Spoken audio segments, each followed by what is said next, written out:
I would now like to call the January 13th, 2026 Longmont City Council regular session to order. The live stream of this meeting can be viewed at the city's YouTube channel or longmontpublicmedia.org /watch or Comcast channels 8 and 880. Can we have a roll call, please? Absolutely. Mayor Hidalgo Faring? Here. Mayor Pro Tem McCoy? Present. Councilmember Christ? Present. Councilmember Marcin? Here. Councilmember Prieto? Present. Councilmember Popkin? Here. Mayor, you have a quorum? Okay, let's stand for the pledge. I pledge allegiance to the flag of the United States of America and to the republic for which it stands, one nation under God, indivisible, with liberty and justice for all.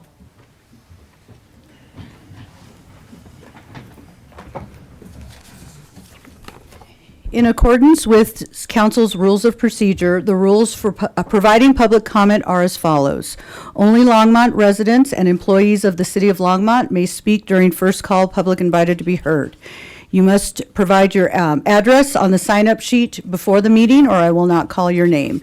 Each speaker is limited to 3 minutes.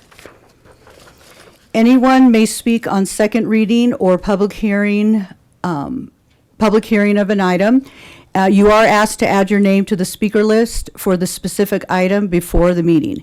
Anyone may speak during final call public invited to be heard. Members of the audience shall refrain from vulgar, disruptive, or abusive language, applause, heckling, or other actions that interfere with the orderly function of council.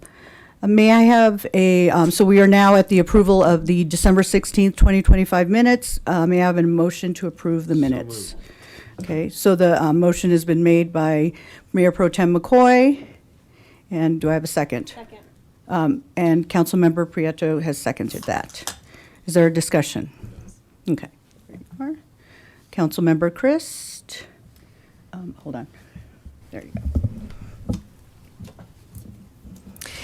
go. So I noticed we had a discussion early on in terms of our appointments to boards about the Airport Advisory Board. And after that, we had other appointments that we made where we were not able to fill the boards, and it says that council did not fill this seat. And I just want to be clear that there was no controversy in any of the other boards, and so I'm suggesting that maybe we add having the words having no other applications. That seat was not filled for whichever board it is. Specifically, what page are you looking on? I just want to see the language. And I'm trying to find it now because, let's see. Let me make sure I'm in the right one here. That happened later in the, so hang on.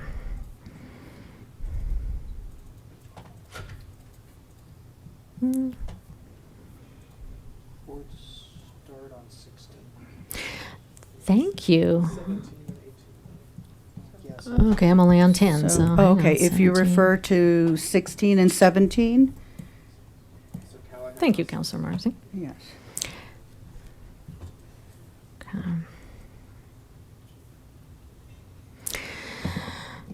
So on page 16, there was a discussion about the Airport Advisory Board and reopening applications. And then later on, for instance, on 17, it is annotated that one vacancy was not filled without explanation. And whereas when it comes to the Golf Course Advisory Board, it says no applications were received for this board, thus 2 vacancies were not filled. So I just want to be consistent and say where, for instance, Housing and Human Services, we appointed 1 individual and then 3 vacancies were not filled. And so I would like to add a verbiage that says having no other applicants, 3 vacancies were not filled. because then you go to Master Board of Appeals and it says no applications were received, thus 3 vacancies were not filled.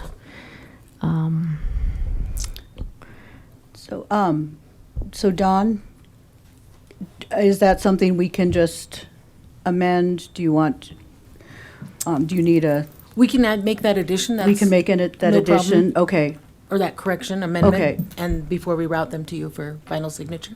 okay. Is anyone in opposition of making the adjustment for consistency in language? Okay. So, okay, let me go back to the main page. So we have an open motion. So to approve the December 16th, 2025 minutes with the clarification in board appointments. So Mayor Pro Tem, do you? I'm fine with that. Okay, okay, so let's go ahead and vote on the motion with the changes. We do, we have We more have more options. options. Okay, we don't, we're not supposed to have all those options. Okay, so the minutes have been approved, they carry unanimously? Okay. I see Alex's name on there, but not yet. Okay. So now we are on to agenda revisions, submissions of documents, and motions to direct city manager to add future agenda items. Do we have any, are there any agenda revisions or motions to, for future agenda items? Councilmember Marcin. Thank you, Mayor. I move that we direct the city manager to place on the agenda for the February 3rd study session an item to review and discuss Rule 27, Sections F through M of the City Council Rules of Procedure related to board and commission appointments prior to the next board and commission recruitment cycle. Seconded. Okay, so the motion has been made by Councilmember Marcin, seconded by Councilmember McCoy. I accidentally turned you off. So I was going to ask if we had any discussion. Councilmember Popkin.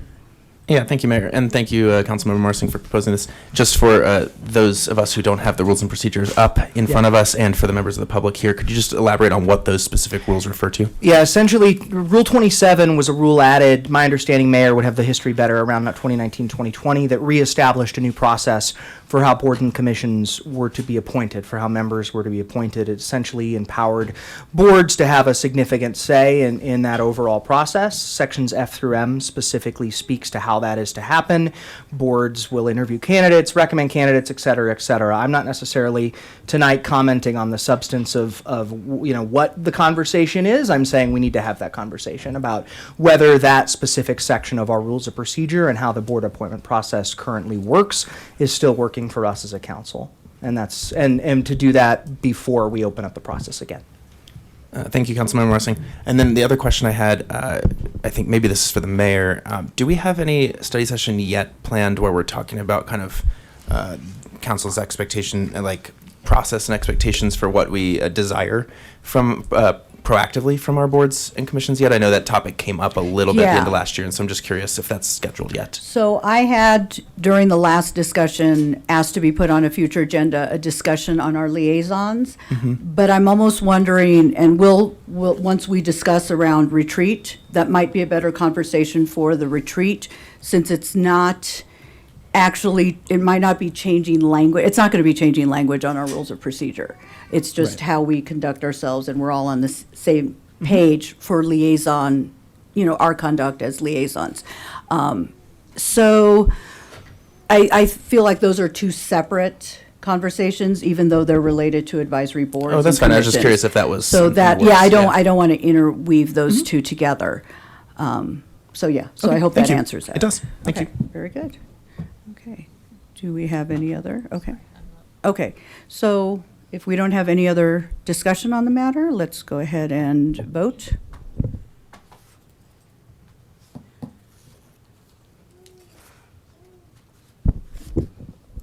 Okay, and the motion carries unanimously to add to a February 3rd study session item.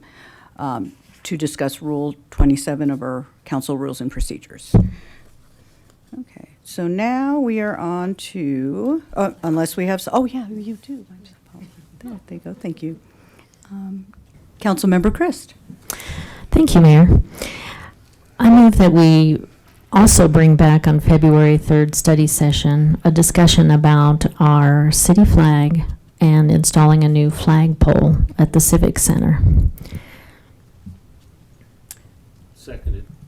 Thank you. Okay, so the motion to discuss our city flag and what was the other piece? Flagpole. And a flagpole in front of our Civic Center was made by Councilmember Chris, seconded by Councilmember McCoy. Do we have any discussion on the matter?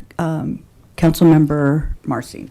Thank you, Mayor. Just a quick question, Councilmember Christ. Is your hope with the motion and the discussion to discuss the appearance of the flag, the contents of the flag, or just hanging the current city flag in its own space in front of on a new flagpole? Like, what is the intent? Is it a broader conversation about the flag, or just about placement? Because we've had members of the public come forward and comment about the flag, so I'm looking to just wonder what the scope you're looking for here is.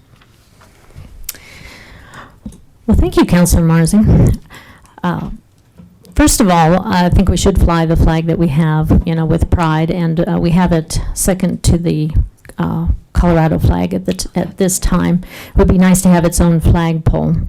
But secondarily, this is also our America 250, Colorado 150 celebration year. And I realize that our flag is about 52 years old, and maybe this is a good time to reconsider and come up with a commemorative flag, perhaps to mark our 150th and 250th anniversary. And other members of the public have discussed this with our staff, and it seems like there would be some expense to putting in a new flagpole. One of the national initiatives is to create year of service for America 250. And so I would just like to have a discussion on February 3rd about what do we need to do to have that happen so that we can take it forward to the public, find funding for it if there is interest in it, and can make it happen. So clarification on the it. So I heard you say it. So are you referring to the flagpole for public input on the flagpole, or public input on redesigning the flag? Both would have some expense, so it'd be nice to know how much for each, For each, okay. and then see if we can get participation to do one or both. Okay. So we're not making up our mind tonight. It would just be voting to put this on a future study session item. Are there any other questions? Okay, so let's go ahead and vote.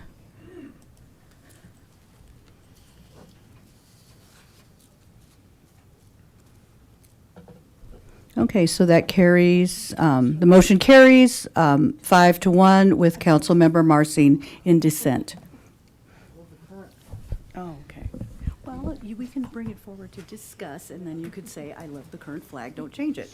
So, okay. So now we're on to the city manager's report. Does the city manager have a report? No report, Mayor and Council. Okay, thank you. We are now on to special reports and presentations. So we are now at item A, the administration of oath of office to City Council Member Ward 3 after election by acclamation. I'm inviting our city clerk, Dawn Quintana, to administer oath of office to Councilmember Kalkoffer. And I hope I said it correct.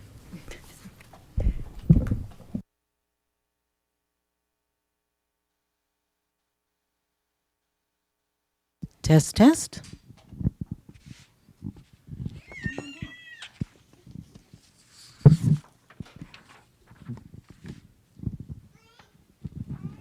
Stand. Sure. I'll have you stand this side. I'm gonna have you hold the microphone. What if I drop In your left hand. Raise your right hand. Repeat after me. I state your name. I, Alexander Kalkoffer, Do solemnly swear do solemnly swear that I will support the Constitution of the United States, that I will support the Constitution of the United States, the Constitution of the State of Colorado, the Constitution of the State of Colorado, the laws of the State of Colorado, the laws of the State of Colorado, and the Charter and ordinances of the City of Longmont, and the Charter and Ordinance of the City of Longmont. and that I will faithfully perform the duties And I will faithfully perform the duties of the office office of Council Member Ward 3, of the office of Council Member Ward 3, upon which I'm about to enter, upon which I'm about to enter, to the best of my ability. to the best of my ability. You are now sworn in. Congratulations. Thank you.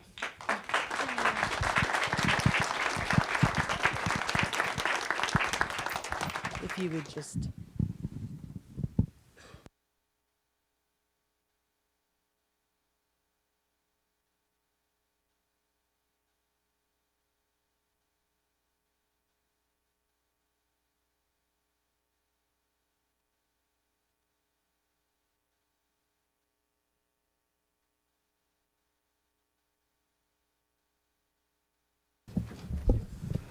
Okay, welcome to the fray.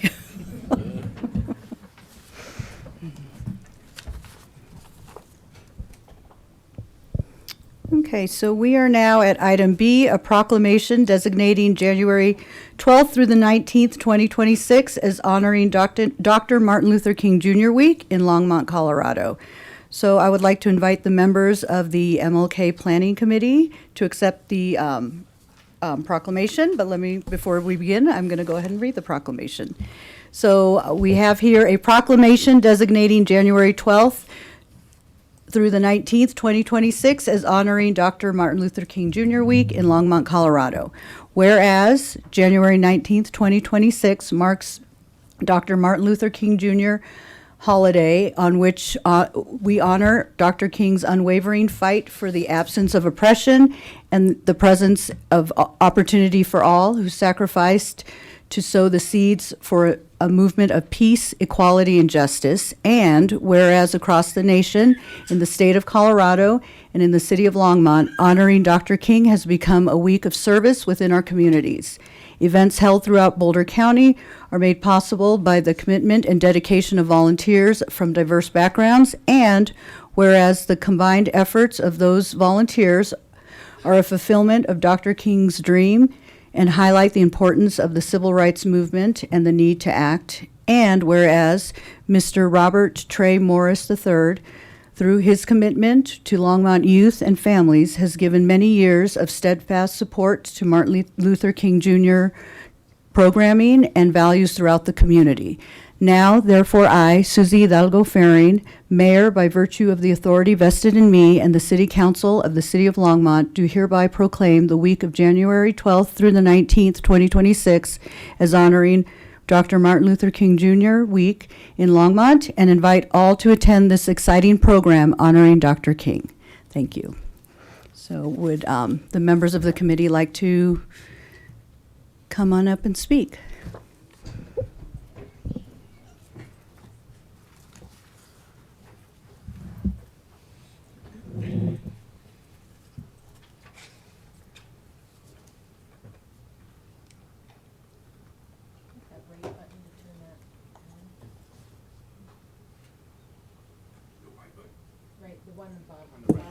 There we go. I'll figure it out eventually.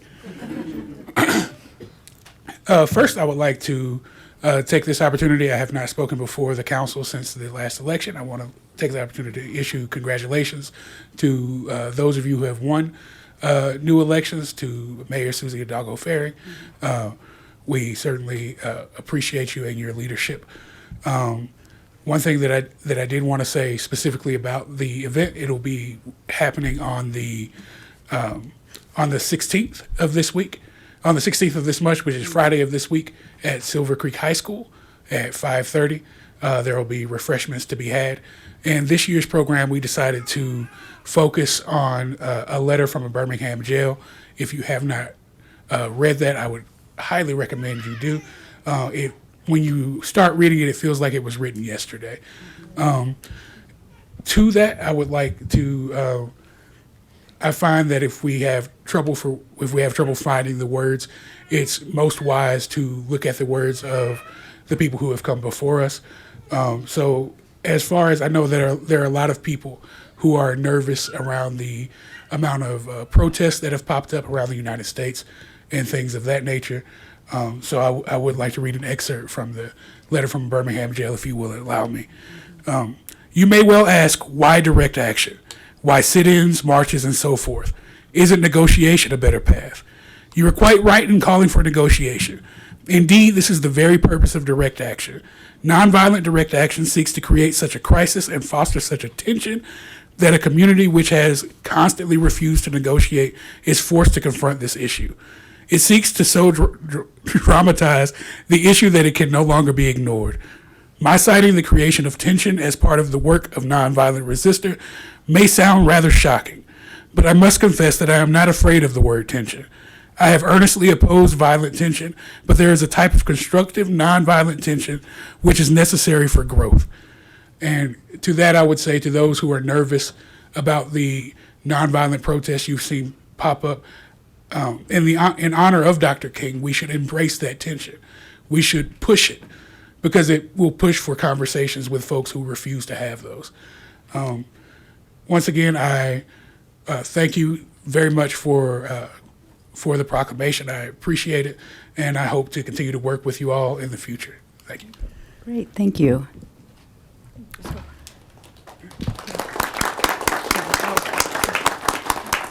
Good evening once again. My 47th year here in this town. I'm called Minister Glenda Strong Robinson, and I'm going on a 47th year resident of Longmont.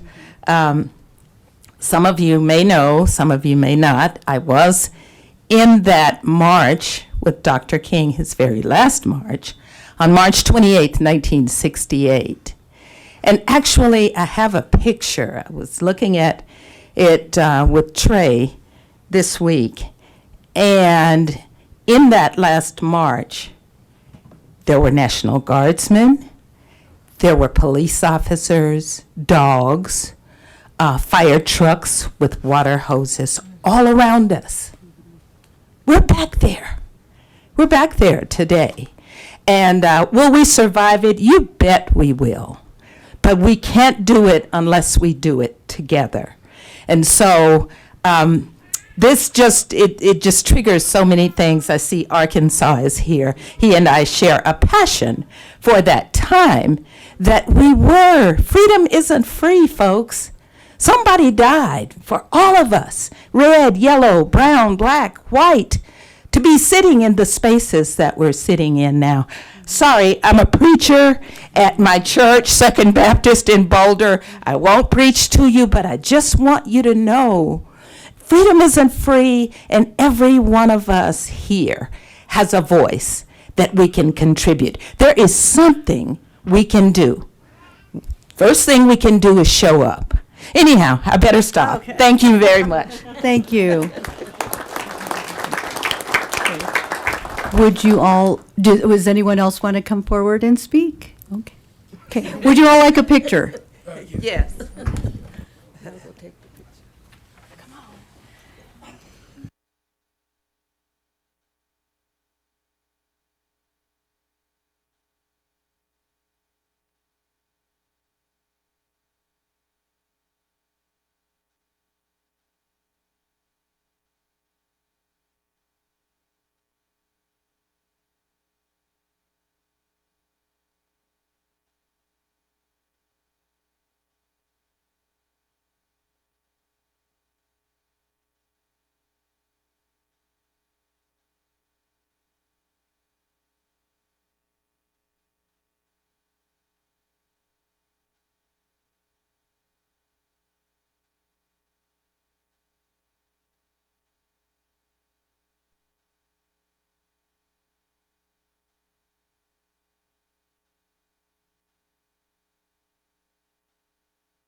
Okay, we are now at first call, public invited to be heard. And I'm actually going to start by calling 3 names first. So the speaker and then the 2 other folks can just be ready to go. Mayor, could I chime in? I Yeah. apologize. We are having a live stream issue. Okay. Wonder if you're welcome to keep going, but the live stream is not functioning 100%. Okay. Do you We want will need to pause we're waiting for some tech help. Sergio's on his way. Okay. um, Okay. So this is it's not in-house, it's LPM issue? Is that, so there? I'm not sure where the Okay. issue is 100%. So I'm wondering if we should take a break? Harold seems to think that might not be a terrible idea. Okay. Well, I think if Yeah. we know Sergio's on his way, Yeah. if you want to move. Oh, is he coming? Oh. Are we good now? Okay. We're good, all perfect. right. All right, never mind. Okay. Take Well, your car to the mechanic. okay, thanks. So the first name on the list is Pavel Ivanova. And I'm going to go ahead, and Tom Smith and Lance Whitaker, if you two want to be ready to come on up next. And you may turn on your mic, and if you could restate your name, please. Yes, good evening. My name is Pavel Ivanov. Hi, and Happy New Year. Haven't seen you for a while. Council, today I would like to read an email by the CEO of Flock Safety to apparently all police department chiefs they work with, and at least the VA Staunton Police Department team. The email reads, I'm writing to you directly because I want there to be zero confusion about what's happening. Flock has never been hacked, ever. Flock is a building tools to help you fight the real crime affecting communities across the country. Many activists don't like that. Let's call this what it is. Flock and the law enforcement agencies we partner with are under coordinated attack. The attacks aren't new. You've been dealing with this forever, and we've been dealing with this since our founding, from the same activist groups who want to defund the police, weaken public safety, and normalize lawlessness. Now they're producing YouTube videos with misleading headlines. They're also trying to turn a public records process into a weapon against you and against us. I don't think we're attacking Flock. I also don't think that proposing civil discussion in a lawful and timely manner in front of police department and elected council is bad. I think that all residents of Longmont are insanely grateful to have you and being able to see actual change. It's always good. I also wanted to touch upon the point of weaponizing public records. I do want to give the guy some points here. I agree that people should not be able to subpoena or request footage and information from a system with such an insanely broad and indiscriminate data of citizens. I think, however, he wouldn't agree with my reasons. FOIA and similar requests have existed decades before Flock came to life. In fact, the CEO was born after FOIA was requested. It is a very important tool that allows citizens to support the system's checks and balances. It is not a weapon against council members or the police, but it does allow us to spot out the possible bad apples, and I think in that case, Flock and similar indiscriminate automatic tracking tools is the bad apple. And after all, if Flock didn't want to be subjected to FOIA risks, it shouldn't have signed contracts with public tax-funded government. That is all. Thank you, Council. Thank you. Okay, Tom Smith.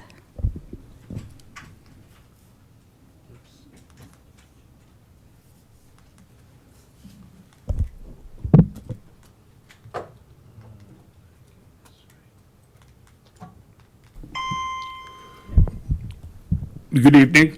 My name is Tom Smith. I live at 1049 Champion Circle. Rather than congratulate all of you in election time, I'd say thank you, more so than for serving and willingness to participate. I think that's very important. I have a letter I've drafted that I've addressed to the mayor, city council, and my purpose is twofold tonight. For the last 3 years or so, I've been entrenched in learning about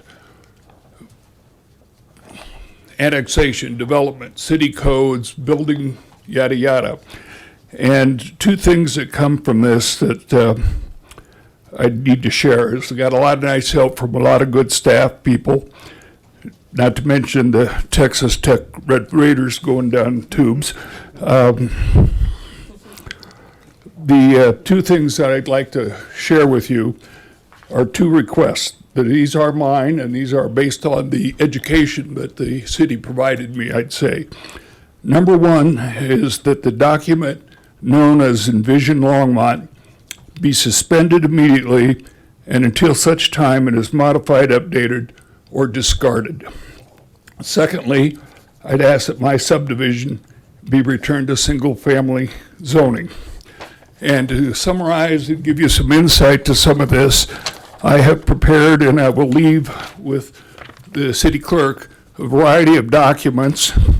This one you might recognize comes from Envision Longmont, and Mr. Penland and one of his staff gave me some insight to it, and I'm sorry, but it doesn't have the kind of support and validity that I think the Longmont people deserve. As well as there are contradictions in it, in Envision Longmont, that contradict the 9th edition of the Planner's Guide that was edited by one of the same people from Clarion who had a hand in Envision Longmont. I also was able to do something fairly straightforward.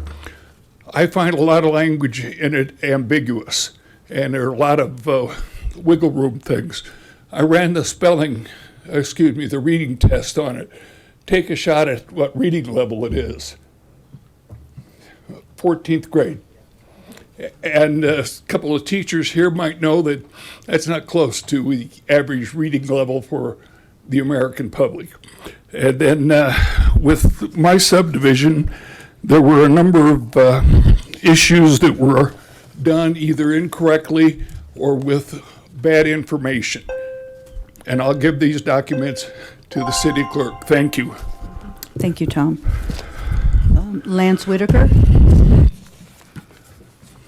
And excuse me, my wife is ill and I'm going to go home and be a husband. Yep, take care of her. Thank you. Okay, and then following Lance, Matthew Spencer, and then Madeline Strong Woodley.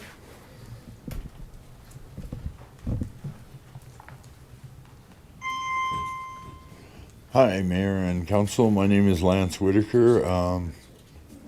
Sorry, I'm sort of working off a media I'm not used to. I lost my list. Lance Whitaker, 1750 Collier Street, Longmont, Colorado. Been a resident for about 44 years. I'd like to mention today is National Shop for Travel Day, National Korean American Day, National Sticker Day. We got enough of those all over town.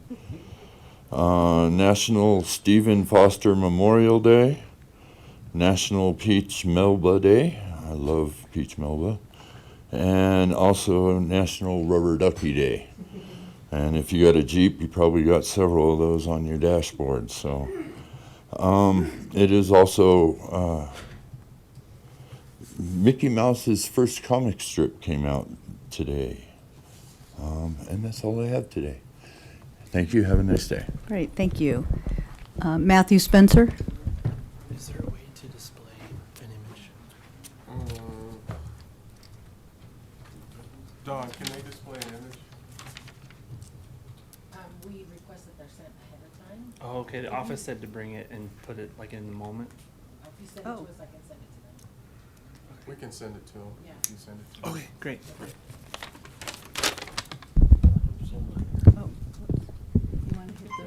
All right. Good evening, Longmont City Council. My name is Matthew Spencer. I'm the Associate Pastor at Christ Church International on Main Street. Sorry. Oh, yeah. Thank you.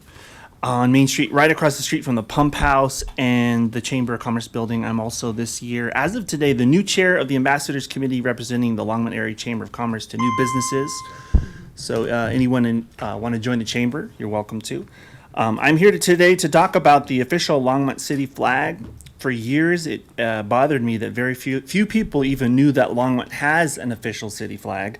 Furthermore, it bothered me that the Civic Center itself wasn't even flying our official flag. A while back, I reached out to you, the council, and the city manager by email about this issue, and I'd like to thank Assistant City Manager Sandy for getting the flag flying again last year underneath the Colorado flag. But I'd also like to continue this by initiating and catalyzing two things this year as the celebrations take place around America and Colorado to mark our 250th anniversary as a nation and our 150th year as a state. Number one, I'd like to see, and I'm super thrilled to hear Diane Christ, a permanent third flagpole to be installed right here outside our Civic Center to fly our official Longmont flag. I feel that if we don't have a designated flagpole to celebrate our city, it could very easily accidentally not be flown again and then once again disregarded for years to come. And I'm also noticing I don't see a flag in this room, which would be great. Secondly, so I think we need to celebrate our heritage and have, we need to fly the flag we have. That's where we need to start. Right there. Right on. Thank you.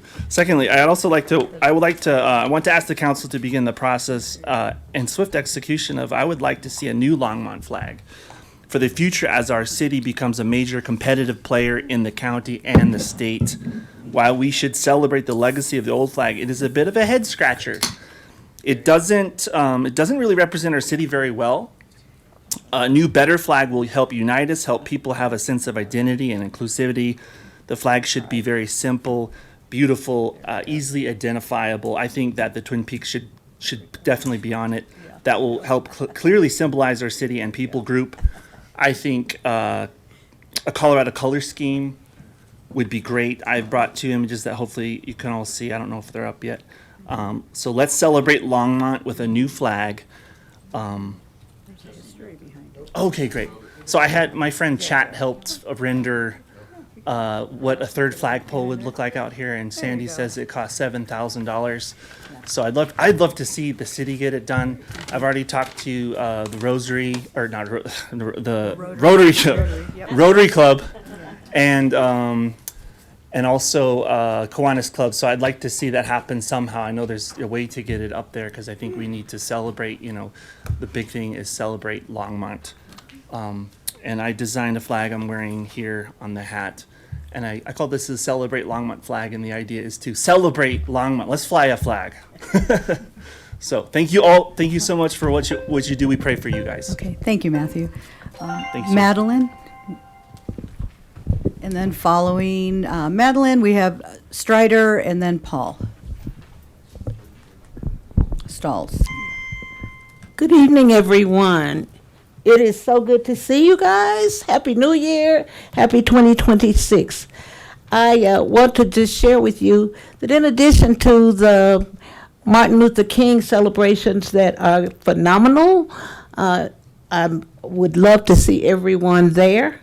That's January the 16th and the 18th. And in addition to that, I wanted to also make you aware that with the dissolution of the NAACP Boulder County branch, our organization, the Executive Committee for African American Cultural Events, is ECASE is the short version, will be making sure that nothing goes lacking in terms of the services that we delivered in collaboration with the NAACP. And there will be a formal announcement coming out. You'll get the press release is going out tomorrow morning, and I will make sure that it gets here so you can spread the word. Nothing will go undone. We're here. That's ECASE, Executive Committee for African American Cultural Events, ECASE. ECASE.org for any other information. And thank you so much for your usual support. Thank you. Thank you. Okay, Strider.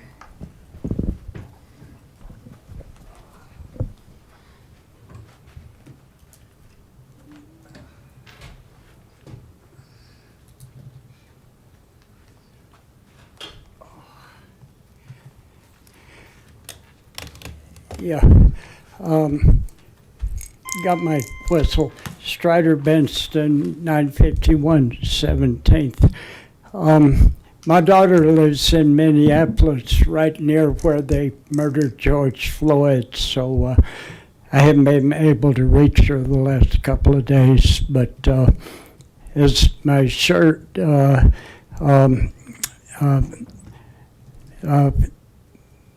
make Renee Good trouble. Yeah. some of y'all know that my guide, my colleague, my friend, Martin Luther King, he would have been 97 years old in 2 days.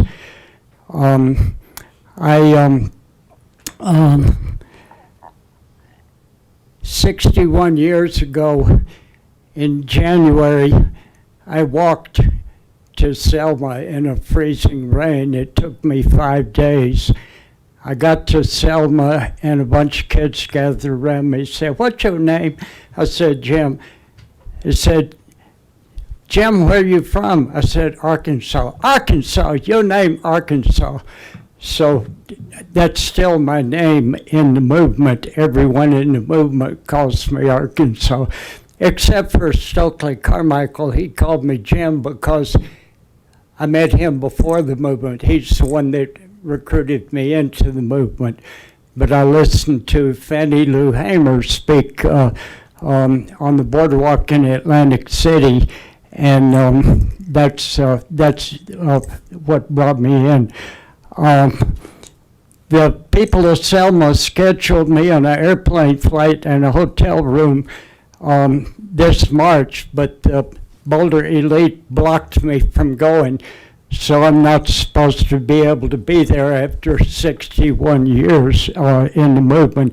I walked in a freezing rain, but I was organizer, rank and file in the Teamsters and the mail handlers unions. And just one thing, I organized a demonstration at the Teamsters Hall in Chicago in support of the Farm Workers Union. Their agents were killing farm workers, organizers at the time, and stealing the contracts from the growers to diss the farm workers. Dolores Huerta created the union, and Ella Baker basically created the civil rights movement. She organized both SNCC and SCLC, but history is illegal in this country, and I'm a historian, so that's why I'm not allowed to speak. My book, If White Kids Die, might still be in the library. It's about 1 month of my life in 1965. Thank you, Strider. Thank you. Good. Okay. No clapping. So keeping the orderly conduct of the meeting, but thank you. Paul Stalls.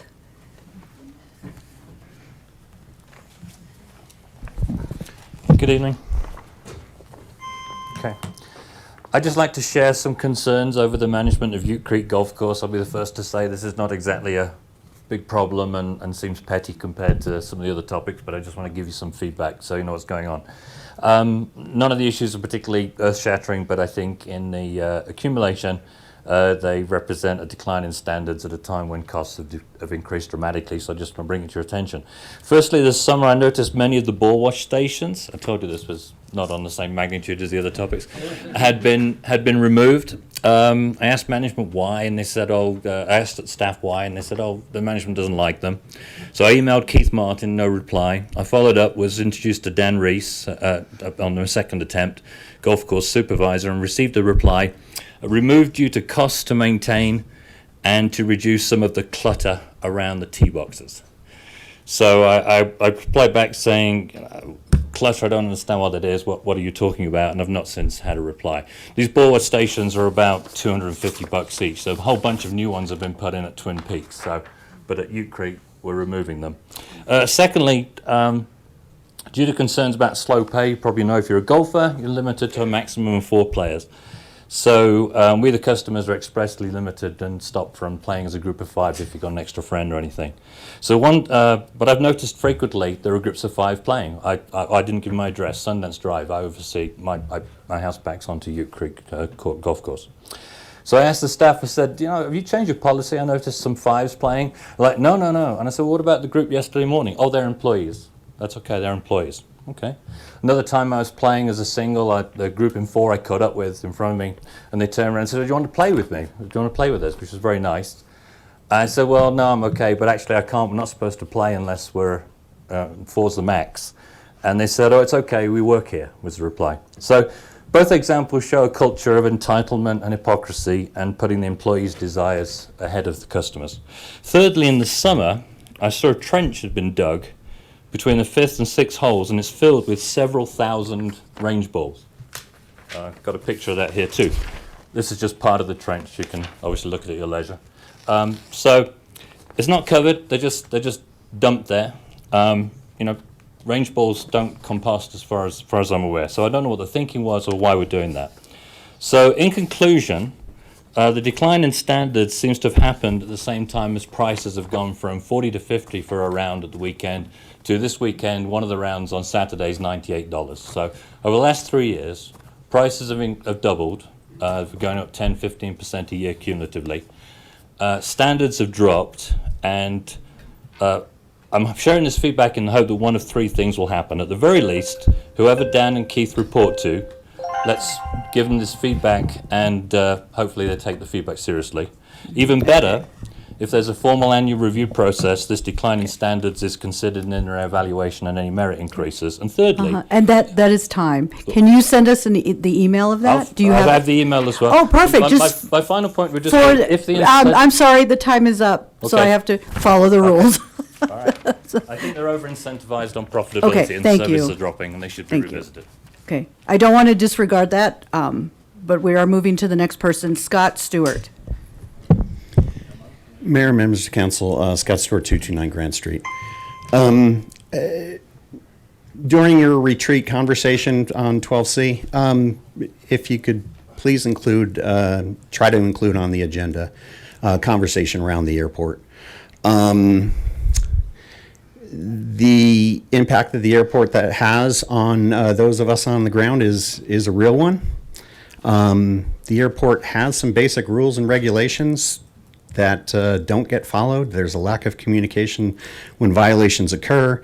There's a lack of any kind of written documentation of violations. Incident reports are pretty much non-existent.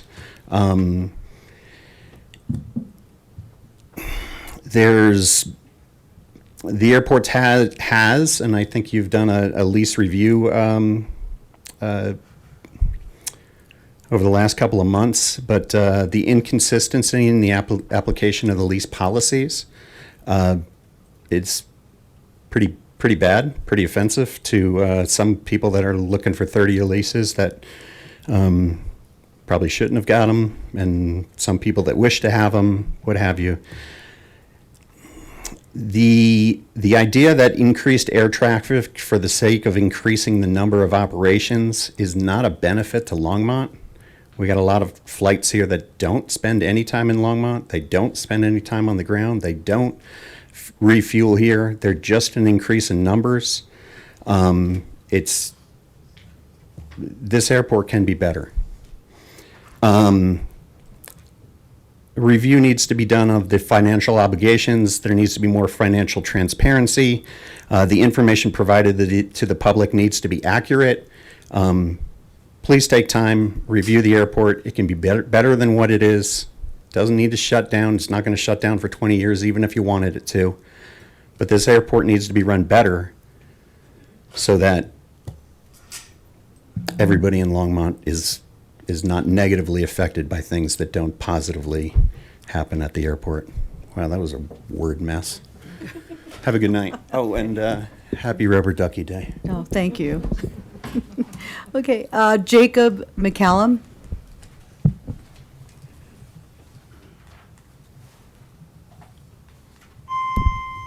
Hello, everybody. My name is Jacob McCallum. I'm here today. This is my first city council meeting ever, and I'm here just because of a topic that's really important to me. I'm here to talk about the flock safety cameras that are around the city. I think right now we're living in a time where government trust is at almost an all-time low. And I don't think it's controversial for me to say that. And I know as somebody who's 21 years old myself, that is absolutely the case among young people who are growing up in this city. And I think that the cameras everywhere are eroding trust with the government especially. And I think local government is something that could really help improve this issue. ultimately, surveillance is a form of control over people. If you're feeling watched, you're not going to behave the same way as you would when you don't feel watched.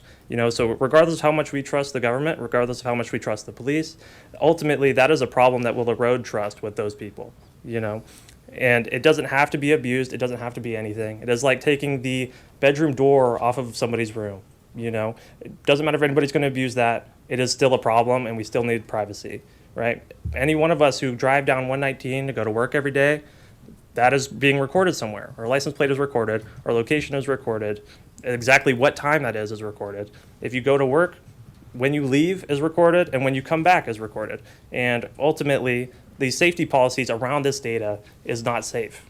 And even if you believe that the government should be allowed to have that access to that data, ultimately, that is not the only people who do have access to that data. And I do not trust any private actors with that information. That's it. I yield my time. Thank you, guys. Thank you. Okay, seeing no one else on the list, I will now close public invited to be heard. And we are now on to item 9, consent agenda and introduction and reading by title of first reading and ordinances. City Clerk, can you please read the consent agenda into the record? Absolutely, Mayor. The second reading and public hearing for the ordinances introduced tonight on this consent agenda will be held on January 27th, 2026.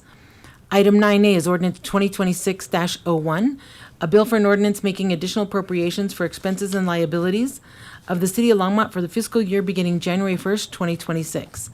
Item 9B is ordinance 2026-02, a bill for an ordinance amending Chapter 14.42 of the Longmont Municipal Code to reduce the size of the Art and Public Places Commission and modernize the Art and Public Places Program. Item 9C is Resolution R-2026-01, a resolution of the Longmont City Council approving the intergovernmental agreement between the city and the Colorado Department of Public Safety, Division of Criminal Justice, Office for Victims of Crime Act, VOCA, grant funding for Longmont Victim Services. 9D is Resolution 2026-02, a resolution of the Longmont City Council concerning electric vehicle charging systems permitting process.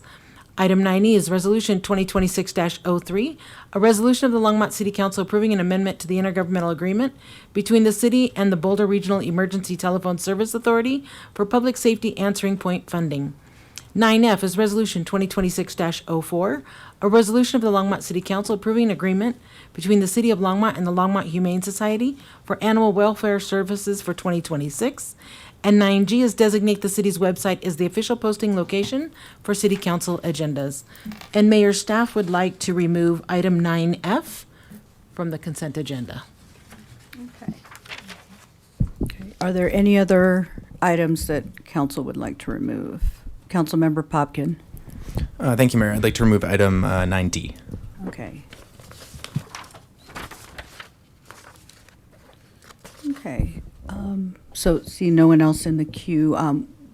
Oh, you turned off your mic. Is there anyone who would like to move the consent agenda minus D and F? I'll move that. Second. Okay, so the consent agenda minus items D and F has been moved by Mayor Pro Tem McCoy and seconded by Councilmember Popkin. Let's go ahead and vote.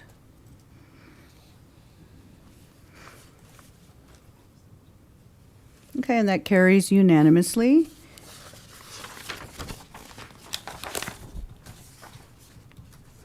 Okay, there are no ordinances on second reading and public hearings on any matter. So we are now back to items removed from the consent agenda. And we'll go ahead and start with item D. Councilmember Popkin. Yes, thank you. I mostly just had one question for staff and then just a comment overall. This concerns the electric vehicle charging systems permitting process. I just wanted to commend staff actually for being ahead of the state. Sometimes the state forces mandates upon us. In this case, we wanted to proceed with a certain permitting process we have. And from what I understand, this has been kind of the administrative approval process, and we are not being asked to change that. We can continue to follow that process, correct? Good evening, Mayor, Councilmember Popkin. That's correct, yes. Yeah, and the administrative process here not only makes sense, but I've personally gone through it, and it's smooth and it's straightforward as long as the electrical is done well. So I just wanted to thank staff and the city for having a smooth process. My only other question I had is, and maybe this is more of an LPC question, but do we know if we still have rebates for residential or commercial chargers? Is that still, have we exhausted the funding for that? Thank you, Daryl. I'm seeing we've exhausted that, so that's good news that we've exhausted that. But for anyone still considering putting in a charger, it's a pretty straightforward process as long as you do it well. I appreciate staff's work on this. Okay, thank you. Would you like to move Resolution 2026-2? Oh, you did? So moved. Okay, and I will second that. Okay, so the Resolution 2026-02 has been moved by Councilmember Popkin, and I have seconded that. Let's go ahead and vote.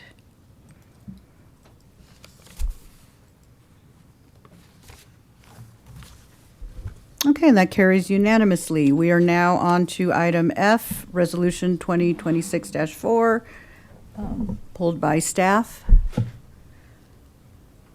Oh, yes. Surprised you, Mayor. I know, I wasn't even looking at that corner. Yeah. Mayor and Council, Eugene May, City Attorney.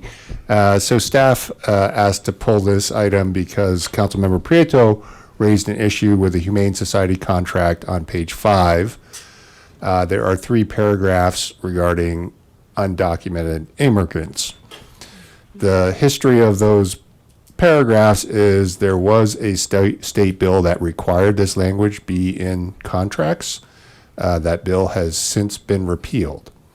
We were using an old version of the Humane Society contract. These paragraphs should have been removed, and unless I hear objection from council, we will remove these paragraphs before executing the contract with Humane Society. Okay. Thank you for that. And thank you for catching that, Councilmember Prieto. Is there anyone who, okay, nope. Okay, so do I have a motion to approve Resolution 2026-4? Motion. Okay, so that item has been moved by Councilmember Prieto. Do I have a second? Second. Okay, and it's been seconded by Councilmember Marcin. Let's go ahead and vote.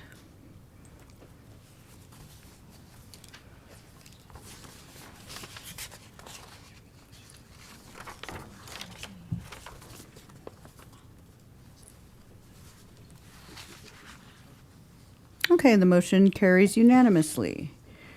We are now on to our general business item in 12A. So that is an amendment to the 2023 action plan for home funding to fund Habitat for Humanity of the St. Vrain Valley Rogers Road Housing Development Project instead of Sunset Duplexes Project.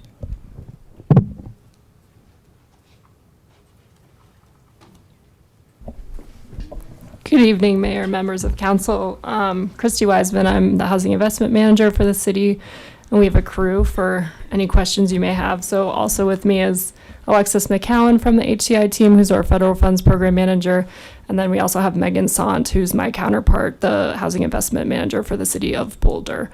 So we don't have a presentation prepared tonight, but just wanted to take this grant project swap question to you.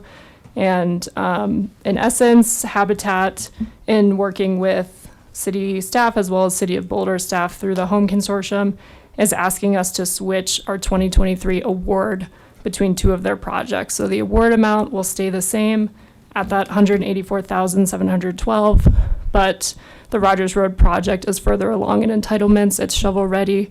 And then it also recently received another different type of home funding through the consortium that the City of Boulder manages called the Chodo Set Aside. And so we essentially want to improve efficiencies by putting all of the federal funding on the Habitat project that's most ready to proceed.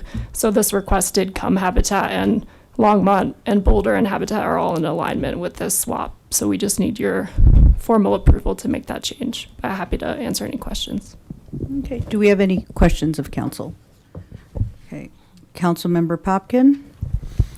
Thank you very much for bringing this forward and for all the work that's been going on, I presume, in the back end for a lot of the shifting here. What's the downside if we didn't? Like, what's the consequence? The projects slow down because the funding would be redistributed to projects that aren't shovel ready?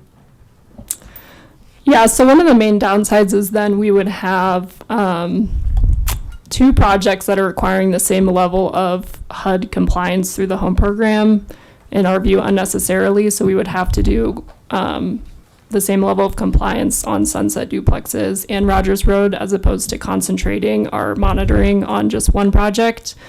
And then because Rogers Road is more shovel ready, it's materially funded. There is a chance that if this $184,000 award is not granted, Habitat may have a gap. So they might have to come back to the city, for example, for our affordable housing fund round in 2026, and it would just delay the project. But they are essentially, they have their entitlements and they're ready to complete construction as soon as the award grant agreements are executed. Per the federal funds. Thank you. So in effect, we're actually, by consolidating these two, not by bundling the two together, basically you're actually streamlining the oversight in some ways, because one project follows all of I mean, they both have to follow the rules if they receive the funding. In this case, one project gets all of the funding, and so the same requirements still have to be met anyway, and the other project has more flexibility. Is that the kind of notion right now? Yeah, essentially there are a lot of federal regulations that come into play, especially with procurement. So when Habitat goes to procure their general contractor to do the actual construction work, the steps that they have to take and the way they have to do that bidding is very specific to CFR 200 and those federal rules when there's home funds in play. And so they're happy to do that for one project. But if we can remove this $184,000 would be the only federal source on the Sunset Duplexes project, and that's a relatively small amount of money for how much compliance comes with it. So we'd prefer to stack all the federal funds on one project just for monitoring efficiency. And if HUD comes and monitors us, they're looking at Just one project as opposed to two. Yeah, great. Thank you for explaining that. Appreciate it. Okay. Councilmember Christ. Thank you, Mayor. So, Christy, are you going to be short on the Sunset duplexes at some point and have to apply for more funding to finish those? Yeah, thank you for your question, Councilmember Chris. And I did see your email earlier this afternoon. I haven't had a chance to reach out to Dave Emerson, who's the executive director of Habitat. My understanding is the Sunset duplexes project is so much further behind in Habitat's kind of development planning that they have more time. I don't know for sure whether they plan to come in to supplant this $184,000 with, for example, another affordable housing fund ask. The last time I saw a pro forma for that project was over 6 months ago, so I'm not sure what other fundraising Habitat has done in the meantime on Sunset duplexes. But this request for this award swap did come from Habitat, and so Habitat is asking for this change to help them meet their development capacity, because they can really only focus on so many projects at a time, and that one's just a little further behind. Yeah, okay. So we'll probably be seeing something about Sunset again, but we have time to work on it. Yeah, exactly. And if they were to come ask for more funding for that project, we would get an updated pro forma, sources and uses, and work with Habitat to see what's changed with the funding picture for Sunset in the last several months since I've last seen the pro forma for that project. Okay. Thank you, Christy. Okay, thank you. So do we have a motion to approve the 2023 home grant award allocation as amended? Okay. Second. So the motion has been made by Mayor Pro Tem McCoy, seconded by Councilmember Christ. And we can go ahead and vote. There's no further discussion.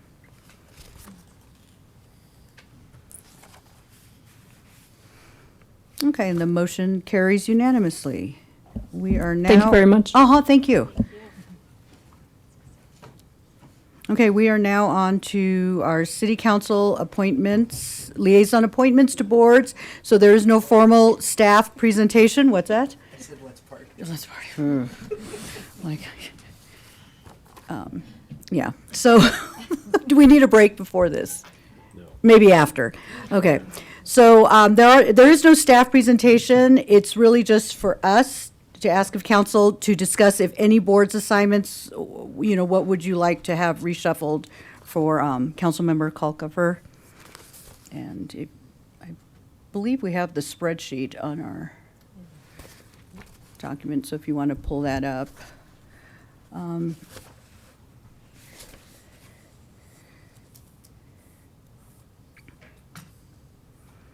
And did anyone want to start? Okay, we'll start with Councilmember Popkin.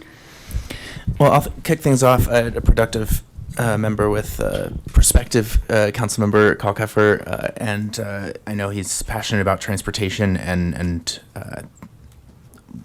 the North Area Transportation Alliance, a regional board and an important one for making sure that everything is connected, literally and figuratively, in the region. I wanted to offer that. It didn't perfectly work with my schedule, but I was interested in it, and it sounds like it does for him. So I wanted to put that on the table. NADA, yeah. And, okay. Was there anything else? Oh, okay, okay. So, Councilmember Prieto? Yes, I had two boards that did not work for me. It was the Visit Longmont board along with the Sustainability board. I did email Councilor Kalkofer, and he said that they would work perfect with his schedule. So just wanted to put that out there. Okay, great. So I have one internal and two regional. Okay. Councilmember Marcin. Thank you, Mayor. Yeah, as much as it pains me, because I was very much looking forward to getting the work started, and I'd already met with some of these folks, but I do think in terms of proximity, his skill set, his interests, I think LDDA would be a good fit for Councilmember Kalkofer, so I'm happy to hand that one over, and I don't think my wife will be bothered if I miss another meeting, if I have less meetings. So.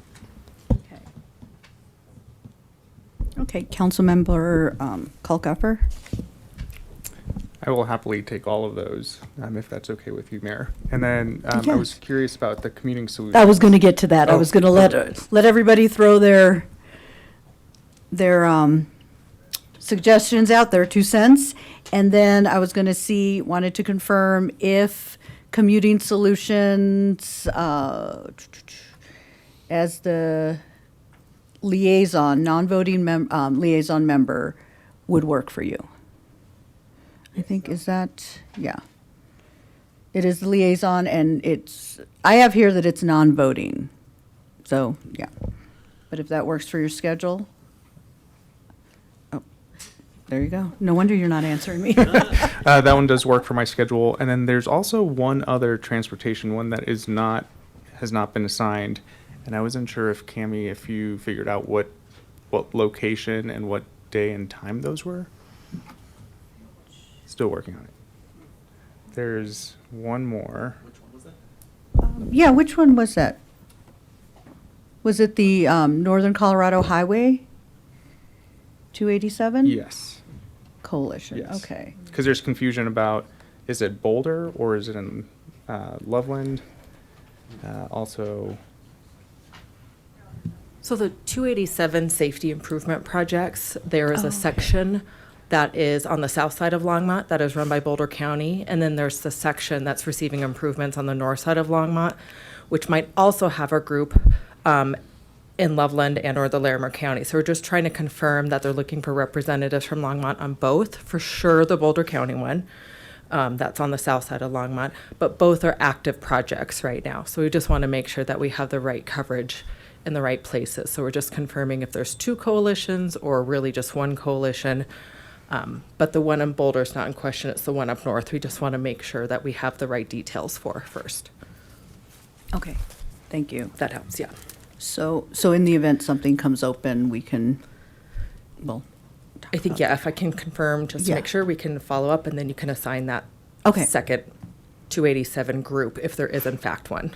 Okay, sounds good. Thank you. Okay, you're welcome. So I have 5 total boards for you. only one is the an internal, and the other 4 are regional. And then just kind of looking at, where everybody else feels. Was there anything else you wanted to throw his way? Are we good for now? And yeah, and then the other one too, and Councilmember Popkin, this one is directed to you. If you are feeling, now that you've had a chance to look through the list, if you want me to pick up Dr. Cog and you be the alternate, that one meets Wednesday evenings in Denver. The Denver Regional Council of Governments, and it is the Wednesday. Yeah, I think they started at 4, but it's like a dinner deal before it gets started. So go ahead, Councilmember Popkin. Yeah, I was going to ask, what's the usual window for the meeting? Is it a 2-hour, 3-hour, 15-hour? What's the? It depends on who. Stop. Okay, I see where you're going with that. I know they started, if I recall correctly, and I don't know if they've changed it, but I think it went 6 to 9 or a 6:30. I thought there was a dinner, even though it shows 4 o'clock here. Oh. And I'll follow up with that time frame. And I knew the Mayor Peck had often just stayed the night over there when she went because it went late. Oh. So, I wanted to throw that back out there. I am fine with just keeping it the way it is, but I wanted to throw that out there for you now that you had a chance to digest, your assignments. Yeah, I didn't know it was. Okay, that's useful to know, because technically I have that in the Planning and Zoning Commission on the same day. I was planning to go back to back. Oh. But if it's a 4 to sleepover situation. Yeah, I would not be sleeping over. I'll be driving back at night. More than, maybe we can take this off, does this have to be decided right now, or can we think doesn't. about that? Don, just and I'm new going to defer to information, you. yeah. Is that okay if we discuss offline, if we want to switch roles, or do we need to do a formal? I think it's up to you. If you'd like for us to, Dr. Cog will be looking to know who the voting appointee Yeah. is. Yes. With some clarity, I think, so. Yeah. Well, and I Perhaps- think, yeah. So do you want us to decide tonight? It'd be helpful, but Okay. if you need more time and you want to monitor it, we can just let them know you're going to see how it goes and alternate, or let us know what you decide. I mean, do you want to try the first meeting, see how it goes, and then let me know? Kind of. Yeah. I was very interested in it, and supporting the city in that way. Yeah. And I guess. And it's historically, I've spoken with other mayors who often just assign a council member to do that. Mhm. So it's not unheard of that the mayor is Sure. there. I just wanted to throw that out because I know the former mayor had picked it up. Yeah, maybe. In keeping Yeah, with let me think about it. tradition. I'm wondering if maybe we tag team this depending on what the Planning and Zoning Commission has on their agenda, That can work as and well. maybe we can kind of share that. Okay. But yeah, let's take that offline if that's okay for Sure. Dawn. We'll let you do it, and then Yeah, we'll see if where that works. we land. Okay. Appreciate it. Thank you No for worries. flagging that. Yep. Of course. Okay. So I believe, are we good to go? Yeah, I noted, just to recap.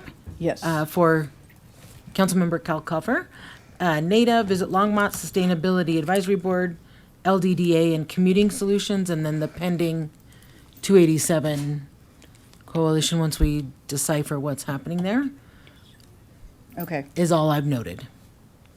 That's all. Okay, that's what I have as well. It's a load. Okay, so now we are on to item C, our 2026 City Council Retreat Agenda Planning. And before, Sandy Cedar, before you come, do we need to take a break? No. Are we good? Okay, we're going to keep on plugging through.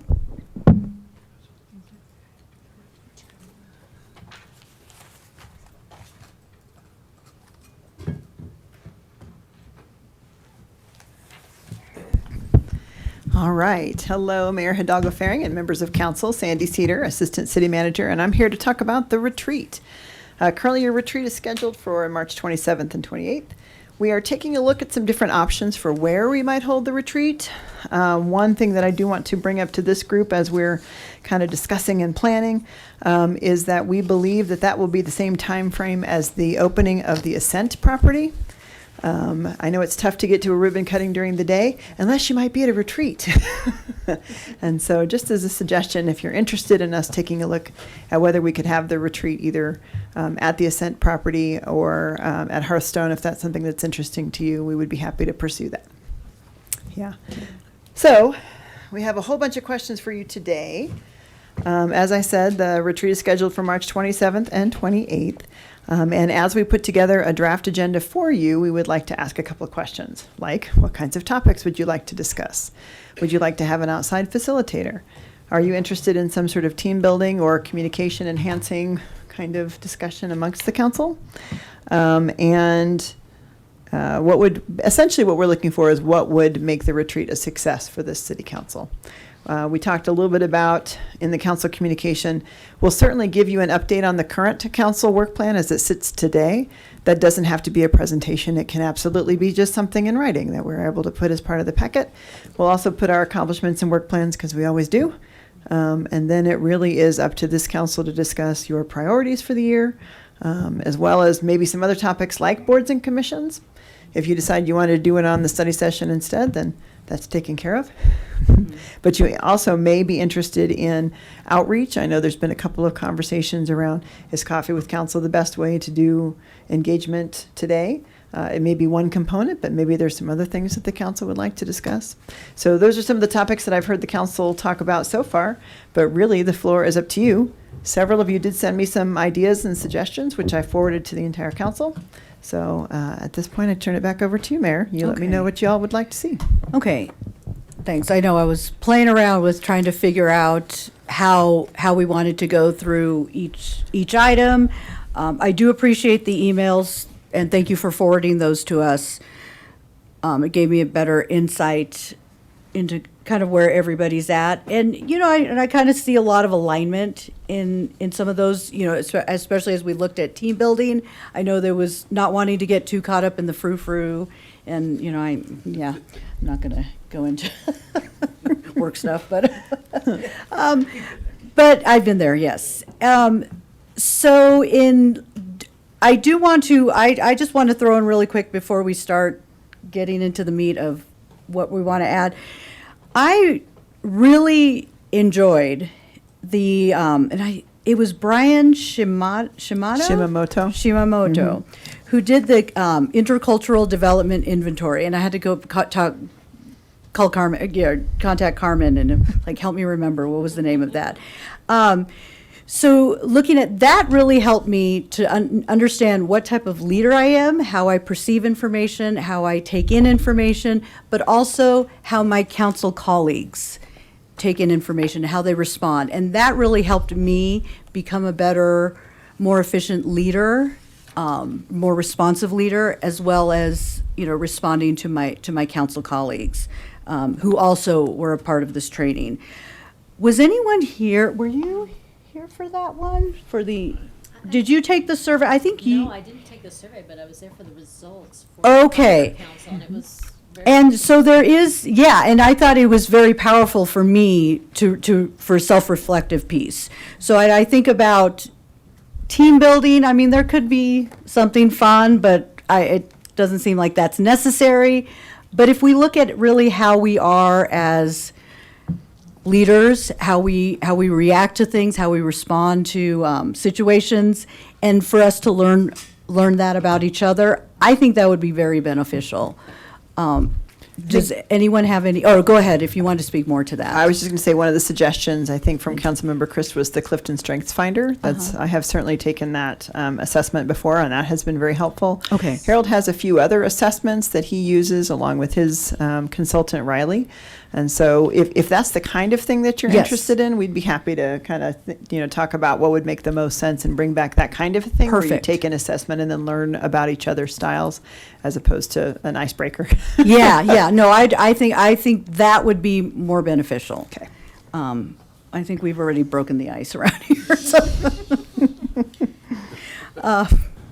So, yeah, and So, okay, oops, and I think, go ahead, Councilmember Popkin, yes. Yeah, just a quick follow on that topic for a minute, and then I'd love to hear from other council members on their ideas. When we do this kind of a session, can we also think of not just what are each other's strengths, but also how do people work together most effectively That's what- across those different approaches? Sometimes that gets lost in the approach. Yeah, Is that and part so of that? that's part built of it. in? Yes, Okay, great. that's what I Just wanted to really make sure liked that about was included. Thank you. Yes. We actually have one that is AI based that you can put questions in. Like I could say, I need to talk to Sandy about this. How do I best communicate to Sandy?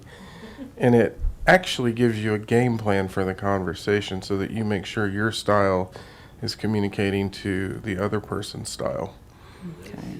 That It would is- be interesting, but wait. So my style is inputted in AI? No, so you take a Who test I am. and it tells you kind of this is you, and it tells me who Sandy is, and then we go, okay, I need to talk to Sandy about this, and it gives me a game plan to make sure Okay. that we're actually communicating with each other. Okay. It's a closed data loop. It's a closed It's a data closed system. data loop. It doesn't go, Yeah. it's not Chat GPT, it It's doesn't not. go No, in the no. cloud. It's Okay, a closed yeah. data system where after you take your The way assessment and I Susie take my behaves is out assessment. there in the ethos. Okay. Councilmember Prieto? This is not my recommendation for the retreat, but just a comment to your Oh, suggestion. yes, please, yeah. So, and I just want to put it out there. I think it's going to be really important, like the kind of that relationship building piece, because a lot of how we work comes from who we are and our roots and our background. And so I think it's going to be important to like really learn about one another and where we're from and how we were raised and different things like that in order to fully understand that makes sense that Yes, this person's yes. work style is this or their communication style is this. And so just wanted to point that out. So like along with that discussion, making sure that we have that foundation of like just getting to know one another. Yeah. And I noticed like having those conversations did allow us to share out and to get an understanding of who we are. Yes, gotcha. But yeah, so if we can make sure that's incorporated in there. Who are you? Mayor Pro Tem McCoy. I was like, who's number 4? Thank you, Mayor. I was looking at some of the council members' thoughts on this, and I really did like Councilmember Kolkoffer. Am I saying that right? Okay. Kolkoffer.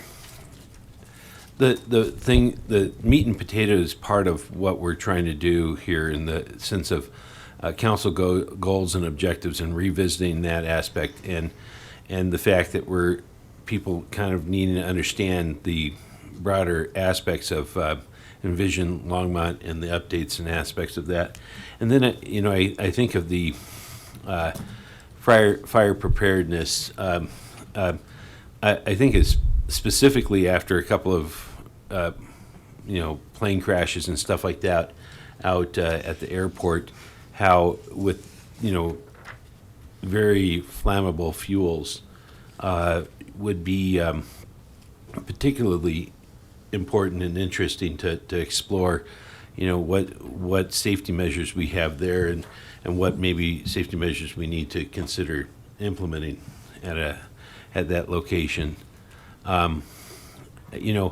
Sundance, I think maybe getting everybody on the same page of what's happening for the first year at Sundance, but I don't know that that's a super high level and long conversation just because for the most part we're going to be housing workers and volunteers and maybe getting people understanding that they're not going to have this. I think there's this perception in the general audience of Longmont community members that we're going to have a bigger impact. The bigger impact is kind of getting people's heads around the idea of having resources ready and prepared for when people come back into town in the evening, and maybe making sure that our restaurants and other services are there for those folks. because that's truly putting our best foot forward and understanding the expectation of it. So I think that's, some of those conversations need to be had, and make sure that we're saying the same thing over and over again as we talk about what that looks like.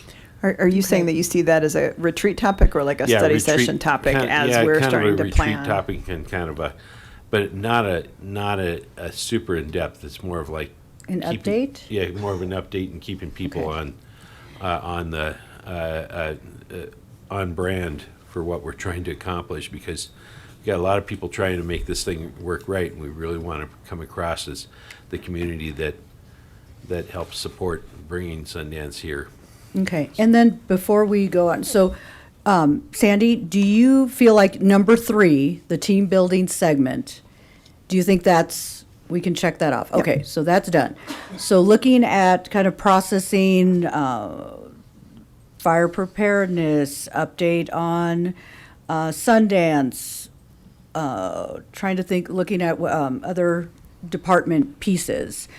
I guess that would be maybe number 2. Number What 2. reports and presentations would be helpful? Now, I did catch in one of them talking about the state of the departments. I'm going to respectfully disagree. It is important that we do know where the departments are as far as what their reality is, especially when we're making goals where there's money implied. And so we need to know kind of what the demands are of staff. It doesn't have to really be in depth as far as what they're presenting to us, but I think it's really important, and I really value that, especially my first couple of years on council, is understanding what the departments have to do, what is their reality, their staffing, so if we're looking at development and we're looking at adding new initiatives, that we need to make sure that our staff has what they need so they could be successful. So it's just kind of adding that extra lens and perspective.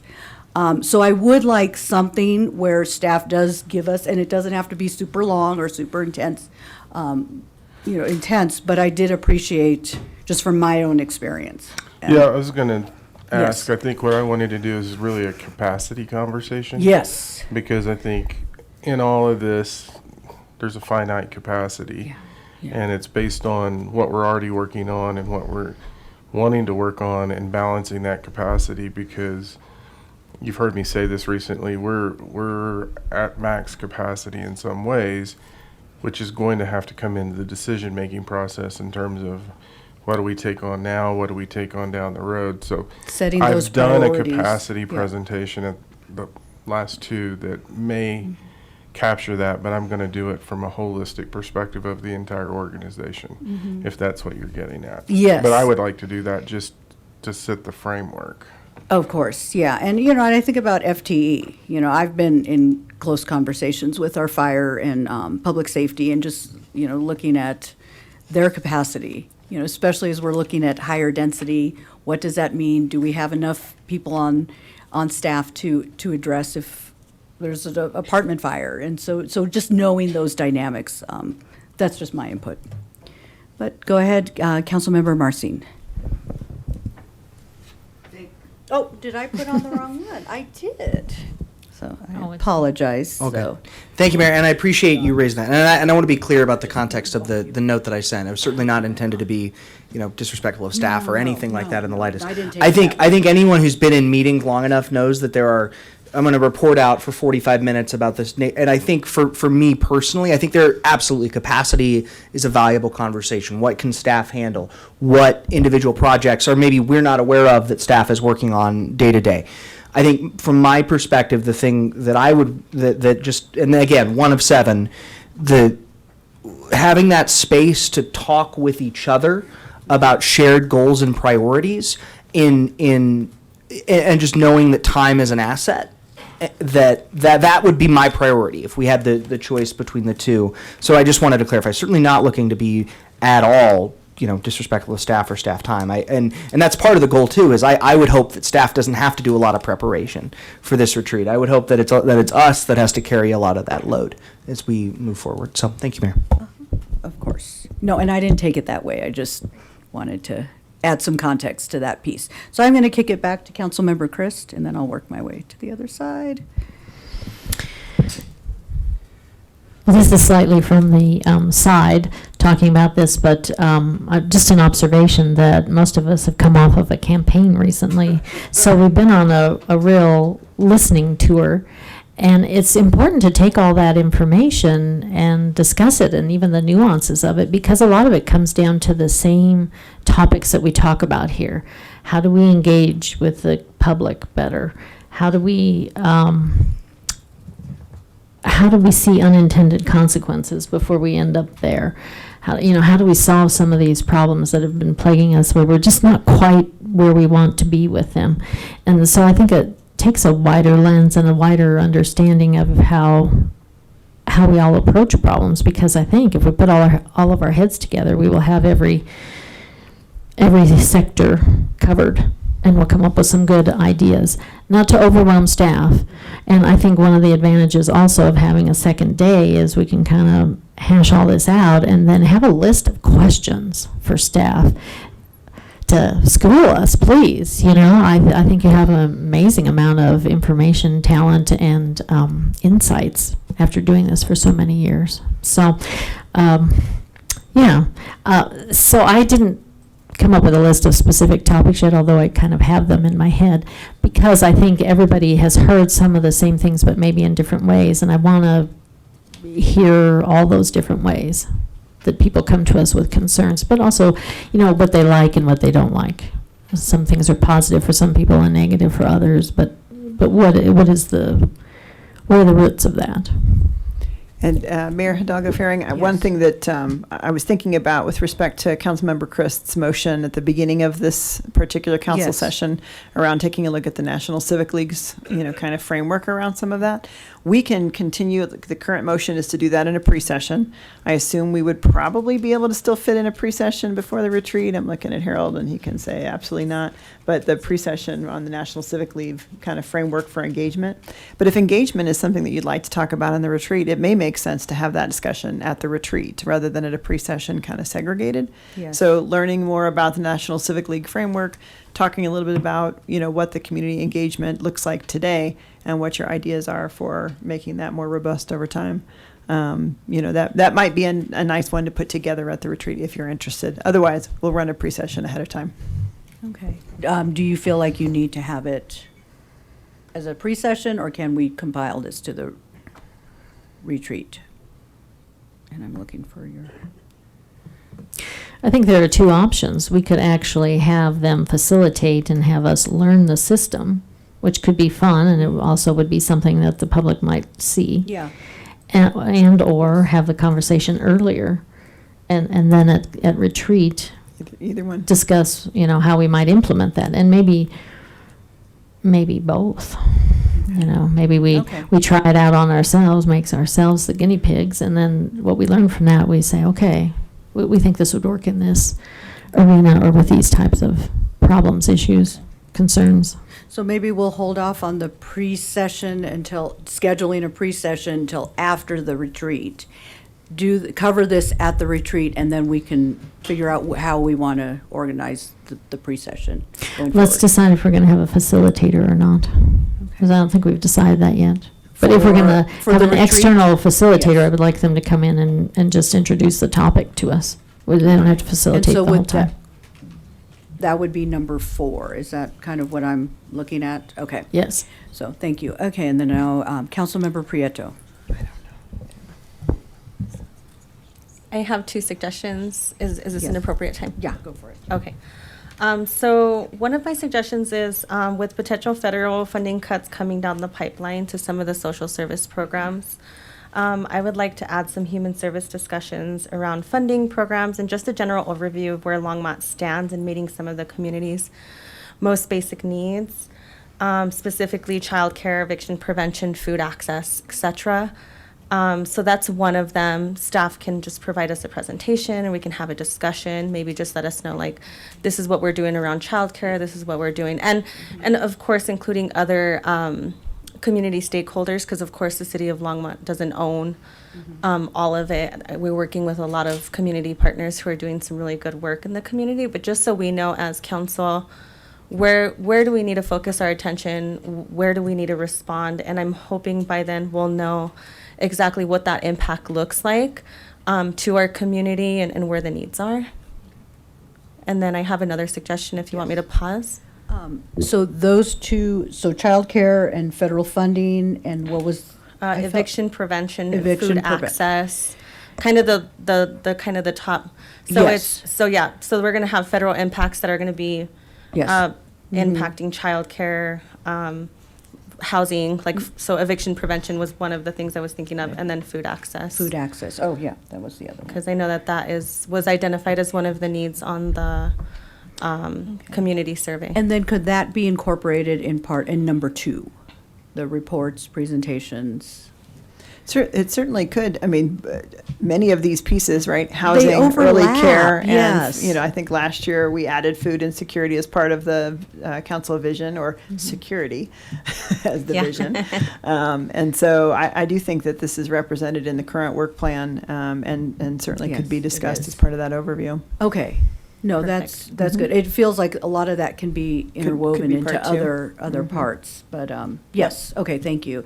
I was gonna try to, okay, number 1, number 2. Yeah, But I'm there's with so ya. many things where, I'm kind of we're gonna go organically a little bit. Councilmember Popkin. Oh, I had one Oh, more I'm so suggestion. sorry. Yeah. I remember. And then just a really small Yes. portion of our retreat to talk a little bit about just efficiencies, council efficiencies and work efficiencies and how we function. There's just a lot of little kind of suggestions and areas that I think that we could improve administratively to help us, respond more efficiently, get residents answers to questions more efficiently. And so just a small portion just to kind of talk about, like, what are those priorities? What does it look like? Come to an agreement and then make a move on those. Okay. Yeah. And then I'll let you kind of decide if that's something, because that'll be our conversation, but kind of where would it embed in the I can the see where agenda. that also comes, if we spent some time, first of all, learning about our leadership styles and how we work better with each other and how we communicate with each other, and then maybe move that into how do we have efficient meetings.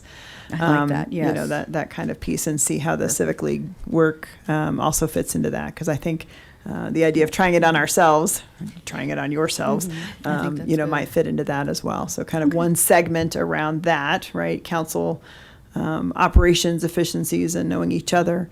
One segment on staff capacities and things like that. One with some presentations, fire, a Sundance update, and and maybe a brief council work plan update. You'll have all that, all the deep dive. We'll have it all written so that it's not huge long presentations, but we could certainly give some short updates as well. Okay, great, thank you. So Now, so like the federal funding piece. That's something that is part of the work plan, and so we can update the work plan, and you can have a good chunk of that deep dive information ahead of time. Yeah. Okay, great, thank you. Councilmember Popkin. Yeah, thank you, Mayor, and thank you, Sandy, and my fellow council members for all the ideas so far. You actually just addressed maybe 2 or 3 of my suggestions, which I would say a +1 on, like, in some ways a pre-read on some of these informational updates, I think would allow us to kind of fulfill the spirit of Councilmember Marsing's suggestion, which I actually fully agree with. I'd love to have more space for us to all. I feel like that's a limited commodity, is space when we can actually all discuss freely together. And we aren't worried about pushing 11 o'clock at night. So would very much welcome that, and then still appreciate the informational items so we can have the most informed discussion possible. So that just speaks to kind of more presentation information or other updates as like a council comm ahead of time where possible. +1 on Sundance, though I'd take a slightly, I have a slightly different perspective on the opportunity of Sundance than the Mayor Pro Tem on this, in that maybe there's some more opportunities that we aren't fully utilizing. And I think having that discussion kind of in real time in March would be productive, even if it's not fully realized by next January. This is a 10-year program, at least, or commitment to the region. So thinking about how do we grow into this and what we should be looking for, I would. Okay. The second, thinking about the vision of like what's our kind of vision for the airport as a council, and up plus one, what Councilmember Prieto was suggesting too on like how we work together efficiently. I think you actually asked me a question kind of as we were joining the new term, saying like, what happens when we get emails and are 7 people responding in different ways? Are we like tag teaming this because of open meetings laws and like we can't all be on multiple things? So maybe there's a way we can better like say like, hey, this pair works on this issue, or this ward and this at-large pair will respond on most of these issues, something like that. I don't know what the answer is, but I think that would be a great way to a great time to try to figure out what's the optimal way we can collaborate or support each other on that, so that we're not stepping on toes or sending mixed messages. I'm going to tell you, I've been here since 2019, and I still don't know. Has it been a retreat item before? It has never been, so Excellent. I thoroughly support that idea. I want answers. Excellent. I'll also second the regional resilience discussion, maybe beyond just fire mitigation, and thinking more about, we get a lot of questions about water as well, and I think just having that kind of open discussion about like, hey, how are we with the natural resource situation that we're in and the overall kind of regional climate, and what are we facing, and what kind of challenges are we prepared for, and what's kind of, more of an ambition in terms of preparedness. And then the last 2 things I'll put on the table here, one, as an activity or exercise potentially, given what I've heard from my colleagues, I might suggest that whether it's Sandy or the facilitation team look into the How Now Wow exercise, which allows folks to work together and figure out, hey, what are we trying to do now, or what do we know how to do now? What are we figuring out how to do, but we can do is within our capacity? And what do we not know how to do, but really want to do? And it's kind of a nice way to bucket different goals. Or priorities. And then I think the last thing I just really want to offer on the table that I didn't see anywhere else is thinking about what our vision is for, we've had some discussions in the Longmont Urban Renewal Authority and in City Council a little bit, but what is our vision for the First and Main area? Like fully, and how do we make that, that might be one of the most significant local development efforts that's happening. And I think having a clear understanding of what are we all, staff, council, working towards there for clarity for the community.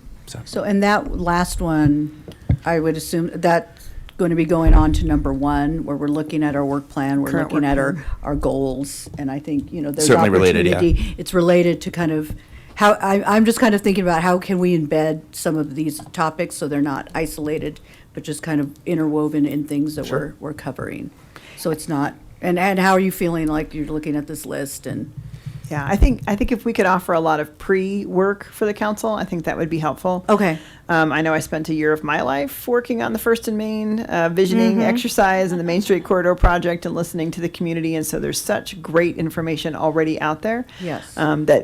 That work as a foundation and stepping stone. And so the same thing with the airport. I found an old airport business plan the other day. I'm like, these are all the things we're talking about, huh? Okay.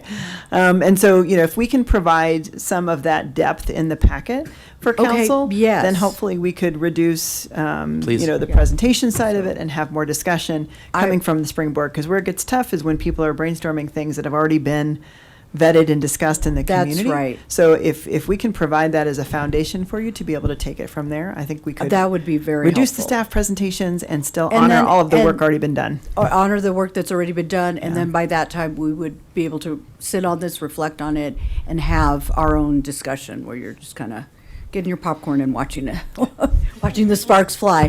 Councilmember Colcover. I really appreciate what Councilmember Prieto said, because yes, looking at all of the emails, it is very confusing who's doing what. So I really applaud that. I also want to add on the federal budget crisis that we're in, and I don't want to water down the very important topics that she brought up, but I know there's a lot of other departments in the city that are waiting on funding to come through that have been paused. I know Vision Zero is also seeing some of those funding. So I don't know if we can have a high-level overview of all of the grants that we're waiting on, and then maybe we can deep dive on some of the ones that we select that are really important. But I think it'd be nice to have a very high level of this is what it looks like on a federal level for all these different departments, and then deep dive into those really important topics. When it comes to Sundance, I would love to see like Visit Longmont come and give us some information on what they're working on, just so we can get up to speed and we're all rowing together, just so we're not stepping on their toes and we're not kind of colliding together. So it'd be nice to invite also some of our boards or outside boards to present as well, if that's possible. And then when it comes to team building, I've done insights discovery. I'm not suggesting that we do that, but it's something really good where we can learn different personalities and how to communicate with each other. Thank you. Okay. Thank you for that. And then, adding on, and I couldn't remember there was something I wanted to ask and I could not remember what it was, and it sparked a memory to add LDDA to the conversation as well. The Sundance conversation? Not necessarily. Yeah, just generally. Just in general, like really building, since my start on council, and we've tried, I've made efforts, I've tried, and there seems to be a disconnect between business and council, what we're moving forward, and I think it's just that lack of opportunity to have discussion. So, being able to bring in LDDA, Visit Longmont, LDDA, and Visit Longmont and LEDP into the conversation, and have them kind of weigh in on what they're seeing, what their reality is, and making sure that we're not, unintentionally making, moving forward on priorities that hurt small business. Council Member Marcin, go ahead. Thank you, Mayor. We've kind of discussed it. Just a conceptual question for staff and for, you, Mayor, and others who've been through the process, Councilmember Chris, Mayor Pro Tem McCoy, who've kind of, because I'm sitting here and we've got the 2023 council priorities chart here, and all of these are still, ECE is still a crisis for working families in our community, and I think any of us could sit down and say, what are the 3 issues that you most want to talk about or discuss in our retreat? And we would probably come up with a lot of the same ones, but we'd all maybe bring something a little bit different to the table. So I guess my question is just process-wise, conceptually, that you're talking about that work plan work that occurs. I guess if you can just talk to me a little bit about how that has occurred in the past and how we together can get to that collaborative conversation around these core issues, because I think so.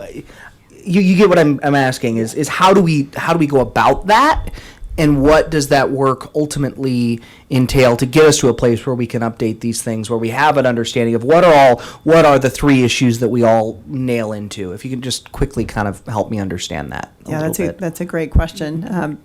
Mayor Hidalgo-Faring and Councilmember Marcin, if you take a look at that chart, at the very base of that is core services. And so part of it is rooting everybody in. This is the 90%, 95% of the things that we do every day to provide public safety, to provide quality of life services and infrastructure to the community. And just letting folks know that that's what it is, and these are the things we're facing this next year, so that you have that in mind in the back of your head. Then as you moved up, equity, safety, and sustainability, this is kind of how we do this work, so it's something just to kind of keep in mind as you're working through your planning. And then the 3 pillars, right? Housing for all, the early childhood care and education, and transportation. Those are huge topics, and there could be 7 billion projects that go under each of those. And so prior councils have chosen specific projects that they've wanted to focus on. I would assume this council would do the same and have some conversation around, are these 3 still the right pillars for this council, and what are the things that you're interested in accomplishing during the time in which you are a council, and how does that look? A part of that is also the places and amenities. That the reason that's a roof on this little graphic is because, it is the stuff that kind of encompasses, right? So when you are talking about transportation, you're talking about First and Main, but you're also talking about placemaking and the amenities that are going to come with that. And so ensuring that the places that we are planning are in congruence with the council's priorities. And then behind that is the climate action side. There was a realization from past council that we aren't the only ones that are going to affect the climate, but we do have an effect on the climate. And so ensuring ensuring that some of the council goals that we have towards renewable energy and sustainability are in mind as you are going through the planning. So how we have done it in the past have varied depending on how the council wants to look at it. But I think the first real question is, are these still the right 3 pillars for this council? If the answer is yes, and we will show you anyway, here's all the stuff we've done under these so that you can see kind of where we are. And in some cases, we are mid-project in some of these. And so I believe the council still wants us to continue and finish those projects. But now taking a look to the next piece, understanding this is where the core services are, this is where the capacity is, where would this council like to focus during your time? And that's going to be critical because we can't do everything. So to understand what the priority is for this council is what we would try to get through facilitation techniques and brainstorming. Yeah, and then what that does is lead us into, so when we talk about a capacity conversation, it's not just a physical capacity to get the work done, it's do you have the financial capacity to do it, because your financial resources are always going to be the guiding piece on this, because do you have enough money to do all these things? What are the different financing buckets that you have to look at? Because those two things start driving a lot of decisions in terms of where you move, because the more you dilute the financial capacity, the less you're actually able to do, because you're putting more money into multiple things, and it makes it more difficult to solve that piece of the puzzle. So that's the capacity conversation that we'll need to talk about. And, you know, the core services portion of this, I think, I've done a lot of strategic planning where everyone is thinking of, okay, what do we want to see in the future vision, which is great. But if you don't recognize that a huge portion, in fact, most of the work that the city does is to provide clean water, reliable electricity, trash services, fire and police services. If there's not that recognition, then we are stretching the capacity way too thin, as Harold reminded me when he first started here. Okay, very good, thank you. Mayor Pro Tem McCoy. Thank you, Mayor. I'm looking at a calendar here, and I'm thinking about how it's kind of a shame that Councilmember Pareto and Councilmember Kolkoffer points to the grants and things like that, and this conversation that we're talking about having around our new priorities or potentially new priorities. Couldn't have come earlier, because just literally the week before, many of us might be going to the National League of Cities conference and wanting to kind of make sure that we're getting the right message out to our representatives in Washington, and the message that we want as a collective council, not after the fact. It's a bummer that and there's no changing it now, but there's just no, it's a shame that we couldn't have had somehow conversations about those things, because those are the things that as we move forward and as we go to talk to members of Congress and also talk to other communities about how they're handling these challenges, would be seriously beneficial to the overall positive and success of this council. So I don't know how to change that, Sandy. I just think that it's kind of something that as we proceed, maybe there's some way of seeing how we can get a working plan going forward so that people are relatively on what we think people's priorities will be. We could certainly provide the list of grants that you all were talking about, the federal grants that we're reliant on or that we're waiting on. We could certainly provide that well before the retreat, we could provide it for NLC if you would. But also city's priorities for getting those things forward. So, and are you, I do have a follow-up question. So are you referencing kind of taking what we're getting out of our council retreat in this discussion on federal funding to be able to take it to the National League of Cities? So my wondering is if we, during our council retreat, allotted some time for council to update the rest of council on what we went through at the NLC conference, and then kind of come to a consensus. Okay, this is what we want to advocate for. I mean, I've hours on the phone with our Congress people, and I'm getting to the point where I'm calling other state Congress people, and they're like, just so at least if we can come together on a consensus and messaging, then we take what we've learned from National League of Cities, have some conversation around that, come up with what our priorities are, and how we can advocate that via phone call or email to our Congress people. Okay. That would be led by us, not you guys. Councilmember Popkin. Yeah, thank you. Just to also piggyback on this discussion. So just speaking from experience as someone who's led delegations of other city councils sometimes in DC, that's one of the less, from my professional opinion, that's one of the less effective weeks to actually really do a coordinated lobbying effort because everyone's there.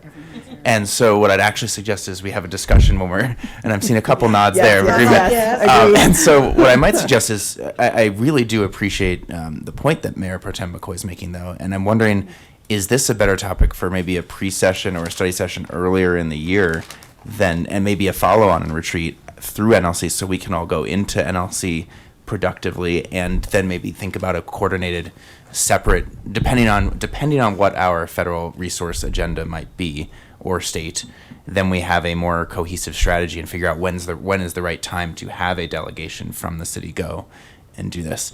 Then it's much more intentional and oriented, I think, around the strategic goals that you had in mind. And maybe it's informed by retreat, maybe it's maybe we're helping inform retreat. Yeah. So do we still want to allot some time on our retreat to have this discussion? Well, I think what I'm trying to get at is does it make sense based on what resources we have in our crosshairs at this moment to do something sooner? If not, then we can maybe do it at retreat or after. But I think either way, we should have a cohesive discussion about how do we best advocate for the resources that we need. Okay. Yeah, and I'm just kind of thinking maybe Mm-hmm. that's something down the line. I just want to get what's on the retreat Absolutely. right now. Well, but if it can be on a pre-session or study session before, then we take and it off. I'm wondering, this is where I'm going to kick it back to Harold Mm-hmm. and staff. I mean, we're running out of days. I think that's true, Mayor Hidalgo Faring, but I do wonder how many of these could be study sessions as opposed to retreat discussions. Mm-hmm. When I look at it, I mean, it seems to me like perhaps the fire and regional resilience could be more of like a single study session topic or one of two or something like that. And the same thing with Sundance. I understand there may want to be some brainstorming, and so maybe that does lend itself better for the retreat, but they seem a little bit more isolated. Mm-hmm. It does make sense for you all to come back from NLC and share your learnings. I think that's important, and that could be part of the retreat.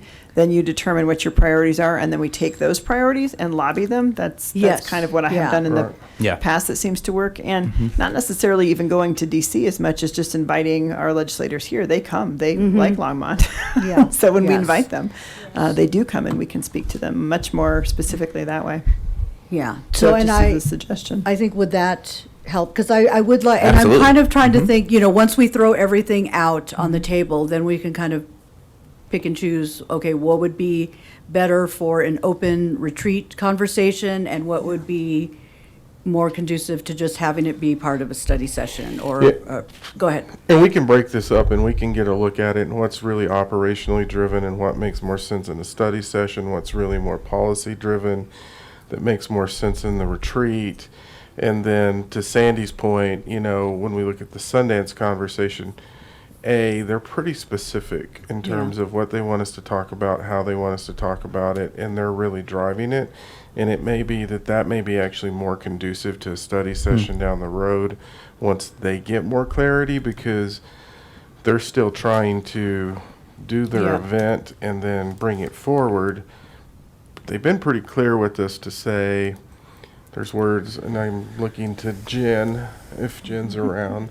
Oh, no. I think there's there she is. words that we can use, words that we can't use. I mean, a prescription. We're really taking the lead from them to support them. Yes. And that may be more conducive to have maybe a brief presentation on here's what we're doing now that we know of.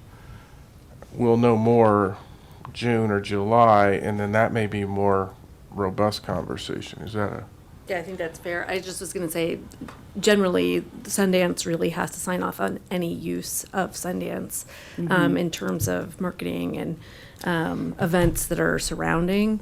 So that's really just the main component, but we can certainly provide more information at whichever time you'd like, either as part of the retreat or part of a work session. Okay. No, and I thank you for that. I couldn't, if I was Harold and owned a business, say I'm doing this Sundance Well, and event without them signing off on it. And I think everyone's waiting on that. I think Boulder's really still at the forefront of this to Councilmember McCoy's conversation. I think there's over 10 years opportunities, but I think right now it's in its infancy stage, and we need to watch them a little bit. Yeah, but and I think thank we'll you have for more pointing that later. out. I think Yeah. we'll have more later. Okay, thank you for pointing that out. I just, I want us to be a good partner in this, and, and I know there's a lot of excitement around that. So I think, if we follow your lead, and I think Jen's already, getting the information we need, and then eventually get an update when the time is right. And I accidentally turned off your mic. Go ahead, Councilmember Prieto. Sorry, I only had the two, but then we were talking and something came to mind. And I don't know necessarily if it's like a framework in which we use or an agenda item at the retreat. I think you'll tell me right now, Sandy. But I couldn't help but to think, during my campaign, I spoke a lot about how different systems come together and how a lot of the time cities have the resources they need for you to meet the needs of the community. There's just a lack of connecting those systems. And I know like a lot of nonprofits, there's a lot of conversations between cities and nonprofits and community partners and schools around like, how do we resource share? How do we come together? And I think that's something that I'm new though. So correct me if I'm wrong, that maybe the city's lacking, or a lot of places are lacking, because no one has the time or energy to put toward that to actually make those connections.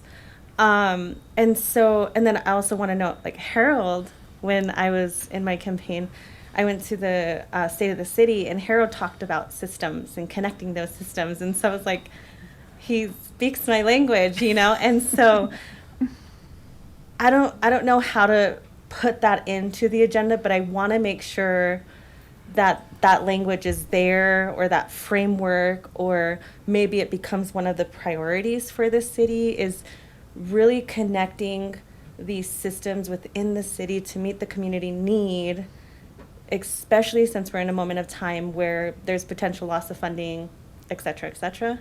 But you would probably know better where we can kind of put that in there. Yeah, I feel like I've heard that several times from council members around connecting with the community. Like, really making sure that we either have events or systems or ways so that we can really connect with the community, whether that's individuals that maybe you haven't heard from traditionally, or whether that's this, kind of this bigger picture systems thinking aspect that you're thinking of. So I can see where that would, certainly fulfill many of the things that you have talked about as a group. And that could we could probably incorporate that in the capacity conversation and utilizing six systems thinking to maximize capacity, both financially and operationally. And then how can you take that systems thinking concept to then apply it to engagement in these other pieces? Because you're right, I think daily we need to do this, and six things touch it. How do we connect the six things to pull into the one? And I think we could probably incorporate that into that capacity conversation, because that's how you gain capacity, is by utilizing systems thinking to free up capacity in different areas. And so I could do that as part of my piece, if that's what council wants. Yep. No, I like that. Mayor, here's what I've got kind of as an outline in my Okay. head right now. So Yes. I heard A segment around learning about each other's styles and backgrounds in order to be more efficient and effective as a board, and to be able to make sure that this council leaves the mark that you intend to. And so maybe that's the first part of it. And then moving into that capacity, federal funding, what are we doing now? We'll provide kind of a deeper background on what has been done so far, so that you have that in your packets ahead of time. And then Harold can talk about that capacity, that federal funding piece, the grants, and kind of see where that looks like. And then turn that to the conversation around council priorities. Now that you've heard the capacity side of it and you're all, ready to work with each other in an excellent way, how do you then determine what this council's priorities are going to be, and what does that look like for 2026 and through 2030, really, for this team? And then morph that into, okay, now how do we connect with the community on these topics, on other things? Like, what are the connections that we need to be making? If we do those things, let's have a little info session where council is teaching each other what they learned at NLC. Okay, yeah, yep. And then in that case, we would move Sundance and the resiliency conversations to study sessions, if that's all right. If that's okay with everybody, still talk about it, but do it during that piece. And then the NCL training is part of that team building, the effectiveness of bodies and things like that. So, Okay. let me just double check and make sure I've got this all. And Yeah. if I can add one thing that may become a topic of conversation, and reading the Colorado Municipal League magazine about the upcoming legislation and legislative session, is in study sessions or some point, we may need some time to talk to you all, because this could be a year where there are a lot of battles in terms of home rule. Yes. It's Yep. really starting to show itself that that's going to be front and center in terms of legislation that we're hearing is going to drop. So we may need some space in a study session, or potentially even in a retreat, to where we have some space to maybe talk about that, because our gut's telling us when it hits, it's going to hit. And who's the CML? You're the CML. Who's the CML policy It's committee? Councilmember Prieto. You're the CML. It's all on you. We're in it together. It's just we're all starting to see it, Okay. and cities are getting pretty concerned Yes. about what this means. Yeah, So I am. if we can kind of hold some space, Okay, because by the time we get to the retreat, we're going to start seeing what's coming out. got it. Probably 2 No, weeks that- we'll be starting. Yeah. Probably. Well, no, I'm thinking 2 weeks we're going We to see can the tag first team. We can tag team. 200 bills drop. That's right. Okay, good. I know you do. I know you do. And pardon, Mayor, we would also invite folks from the LDDA to the retreat, visit Yes. Longmont and LADP as part of Yes. that. I know you had mentioned involving youth council a little bit more. Would you be interested in Yes. inviting them on Saturday? Ooh, maybe we can have a Just lunch to- with them? Yeah. Let's do that. Let's just Okay. squeeze it in wherever. They're interested. And that's a in- good one. They're Yeah, interested we in could- being part of the conversation. Oh, so. wonderful. So if we could have one of those lunches be a roundtable lunch with youth council. Probably Saturday, since there wouldn't be school. That's right. Yes, Yeah. that is true. Although they'd appreciate Friday. I but- think they would. I think they would love Friday. Yes. So I will mention Yeah. Saturday. Yeah. Yeah. So It's all excused. a segment in your retreat about learning about each other, working with each other, spending Yes. some time with each other. A segment in your retreat about priorities and what this looks like for you all, and kind of a level setting on what the playing field looks like today from Harold's position with respect to capacity and federal funding, and kind of here's the world we live in today. How do these priorities now match for this particular council? And then turn that into then the community engagement. Connecting, how do we connect community? Does that seem like nice kind of 4 chunks where I'll slide in some of these other pieces? Yes, yes. No, that sounds good. I'm going to go ahead and, Councilmember Popkin, you had your mic on.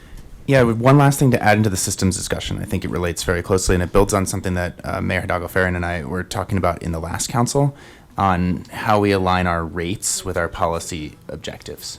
And so I think making sure we can have that kind of substantive discussion there, I think would complement a lot of what Council Member Prieto was suggesting, some of the conversations, Harold, you and I have had, and building on our waste management, our electricity rates, our airport fees, like how fees and rates align with our policy priorities. So just wanted to introduce that in whatever way that fuses with that conversation.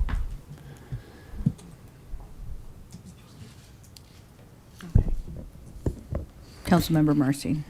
Thank you, Mayor. Very quickly, this has been a great conversation. I hope you have what you need, Sandy. The only thing I guess I haven't heard a lot of discussion about, and maybe I missed it at some point, is maybe folded into that conversation about how we work as individuals and how we work together, some of the logistics of that. Because I think we've had some discussion up here about pre-sessions, about what that all looks like, about, you know, how we actually logistically navigate that. And I think, and Mayor, this is kind of a you question, is you know, time in the retreat for us to say, okay, this is how we want to kind of use those spaces or give you feedback or however you would want to navigate that. Because I was looking at my list, and that's the only thing I think we didn't hit is like, how do we navigate pre-sessions, work sessions, so that we have more, as Councilmember Popkin mentioned earlier, of those opportunities to discuss things a little more freely, work together kind of conversations. We could certainly fold those into that efficiency and effectiveness conversation. Yeah. There's, just keep in mind terminology-wise, there's two kinds of pre-sessions. Mhm. There's the pre-sessions that Mayor Peck had requested, which happened regularly, and the idea was to update each other on boards and commissions, Yeah. but other business was also conducted.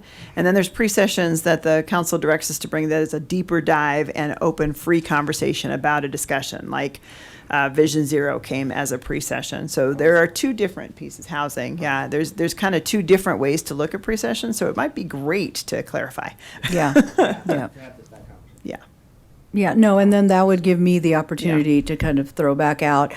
I liked the spirit of the pre-session where we updated, but then it just felt very mechanical and inorganic, and it wasn't as helpful as I think it could have been. And I'm still trying to feel, and maybe this is a good opportunity to discuss how do we want those to look in the future. The one thing I am not hearing is the discussion about boards and commissions and also around the liaison. So I'm assuming that would be a separate pre-session. That's what I was going to add. Okay. So the Rule 27 piece where the board appointments, that could be something that is in a study session. It's very black and white. It's addressing this particular piece in our rules of procedure. Our liaison, I'm almost, and I didn't think, I don't think we added that to our council retreat. I believe that was previous discussion. That was a previous Yeah, discussion. that was previous But direction. Yeah. I don't Yeah. know. I'm going to throw that out. I just too. wanted to make sure, because it's currently the agenda that I would bring back to you does not include that segment. That would be separated, but I just wanted to clarify that. Okay. I would like to know what other council people feel, council people. Because it could go Council back in. members feel about, yeah, if we You could. want to add this on or add a separate. Sorry, Don, do you need to jump in there? No, I'm Go just ahead. clarifying. Yes. The question is to discuss your role as liaisons to the boards. That's what as I a was interpreting. philosophical discussion. Yes, which is different than your rule of procedure. Yes, and so that's Let's lay this different out. topics. So Two different things, yes. Yes. But I do believe that at least one suggestion was to discuss both of those at some point. So Yeah. I think council wants to discuss both of them. Do you want to do it together? Do you want to do it to retreat? Two separate things? How do you The wanna- changing to the Rule 27 is more, I feel it's good about having that on a separate agenda item.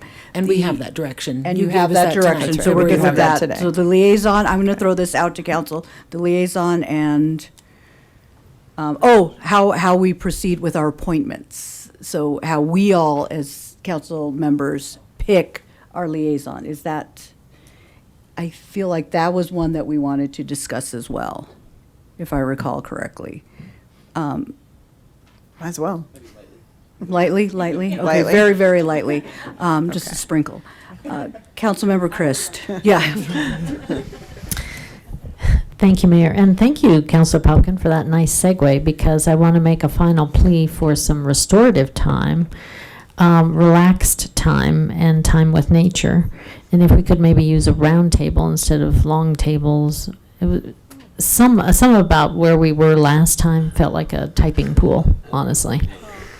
and I just, it raises the stress level. I can't be very creative in that scenario. And I would like it to be more relaxed for the public, too. Okay. I thought you were going to suggest a massage therapist in a chair, but I was. Okay. Sorry, now I'm getting a little silly here. Councilmember Marcin. Thank you, Mayor. I wanted to comment specifically on your question, because what I'm hearing is kind of it almost is a natural, like, council workflow section. After we talk about how we work as individuals, and then how do we want to work with each other? And we logistically hit on pre-sessions, the liaison role, that kind of all fits in naturally before we dive into, the policy work conversations. I think we figure out those logistics and then work from there rather than like a separate conversation. So I do see all that kind of fitting into one at the retreat, because I'm viewing this retreat as, how do we do this work together over the next 2 years? And not necessarily, although, like I said, we can all list issues we want to talk about. Like, if we all, I think, want to talk about airport, I want to talk about early childhood ed, everybody knows that. But I think we need to figure out how we work together, both functionally and philosophically. I like that. Okay, so we'll talk about the board liaison, the philosophical conversation about board liaison roles at the retreat. At the retreat, And okay. then the more specific council rules and procedures around board appointments you want to do during a public session. Yes, Okay. yes, okay. That I think they have to, because that will lead to direction and voting, which I think does fit better in that, And yes, the, in and the the formal motion, meeting. yeah, the motion said February 3rd. Okay, yes. Right. The motion was specific. Right. It's very specific. I like that, yes, we Very need that. specific. Yeah, Okay. very good. Okay, so do you feel like you have something well laid out? And then the rest of council, you're not going to leave here today saying, "Arr, she didn't let me get this out." Okay. So Mayor Hidalgo-Farring, I will bring back a draft retreat. This is not the end of the conversation, so that No, you it's can not, approve that yeah. and just make sure that I've actually hit it. Last conversation, did you want an outside facilitator or did you want an inside facilitator? My feelings won't be hurt either way, just so you Okay. know. I mean, I think for some parts, it might be better to have an outside facilitator. I mean, when we're getting updates from Harold, we don't need an outside person to kind of lead that piece. I don't, where do we feel, you know what, I'm gonna just kind of work my way, start over here 2, and then 3, and move my way down. Go ahead, Councilmember Popkin. Super quick, I tend to lean towards an outside facilitator, especially when there are just different workplace dynamics involved and power dynamics involved, because I'd also want, frankly, you and Harold and others, staff and city managers, to participate in some of the conversation too. Yes, it's council's retreat, but everything that we do is it's an ecosystem here, and so that would be my bias there. Okay. Thank you. Councilmember Prieto. I second Councilmember Popkin. Mayor Pro Tem McCoy? Thank you, Mayor.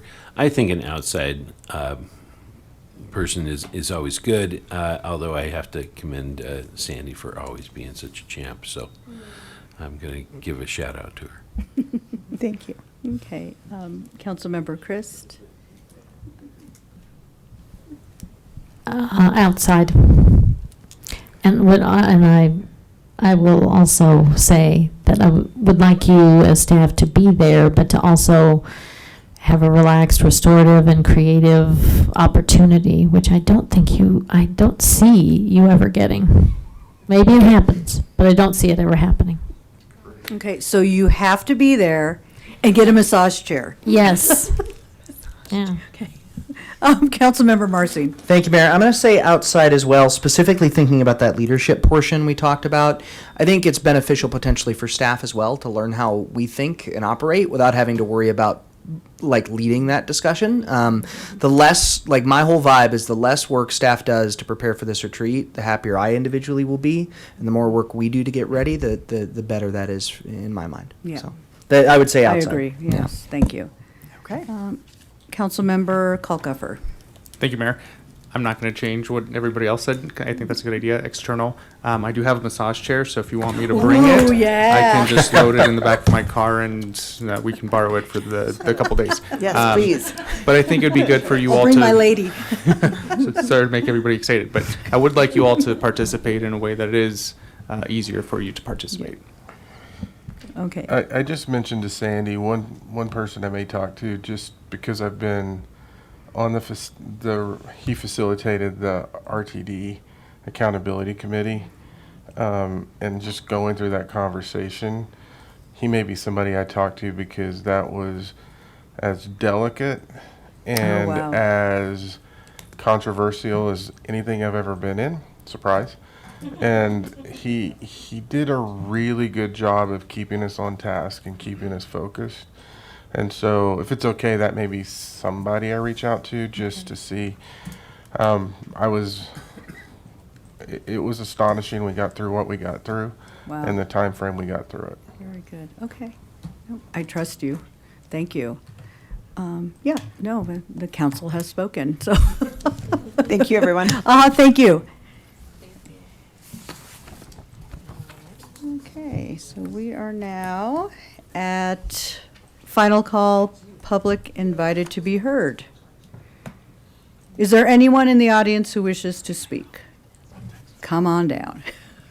I apologize, I didn't quite catch all of Harold's comments, but I just wanted to share that in my experience, the EQ analysis, it's a personal analysis, that there's a higher correlation to your emotional. Can you raise your mic? Yes, Sorry. and we'll go ahead There's and a- remind me your name again. Paul From- Stowles, Sundance Drive. So okay, thank you. there's a higher correlation to your emotional quotient than your intellectual quotient. So an EQ analysis, as opposed to an IQ analysis, is a quite, some of you have done it, I'm sure. It's quite a revealing exercise, and you can do simple prep ahead of time. Doesn't take a lot of work, but the results have a good correlation to the real world, and you can share them with each other. And the other one is something called the DISC analysis, which is a slightly more in-depth yeah. version you may come Yes. across. I've found both of those to be pretty proficient at that. And then the balance of my time, my earlier point was on the profitability of the golf course. What I wanted to say was, it feels to me that the incentives on the management are over-aligned to profitability, and maybe a dimension of customer service or something like that, or quality of service, would balance that, if that's behind the scenes what's driving some of this perceived cheapness on my part. Thank you. And who do I give the exhibit to? I'd like you to see the Yeah, oh, That's the ball dumping.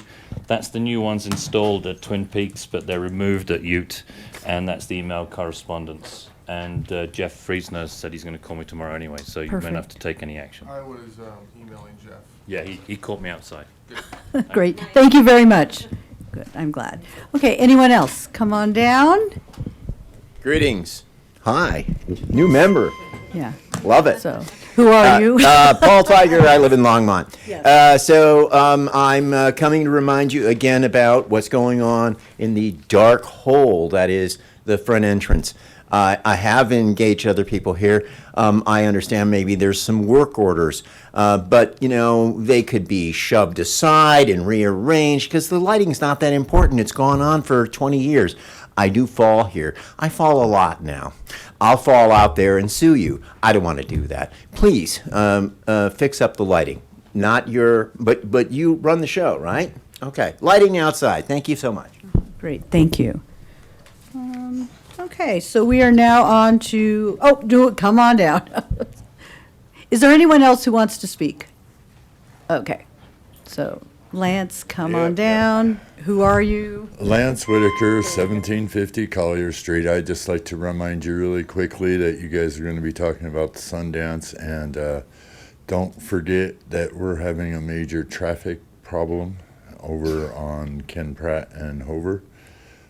While it's a great project, I would love to see it postponed for a couple months after Sundance, but that's probably not going to be able to happen.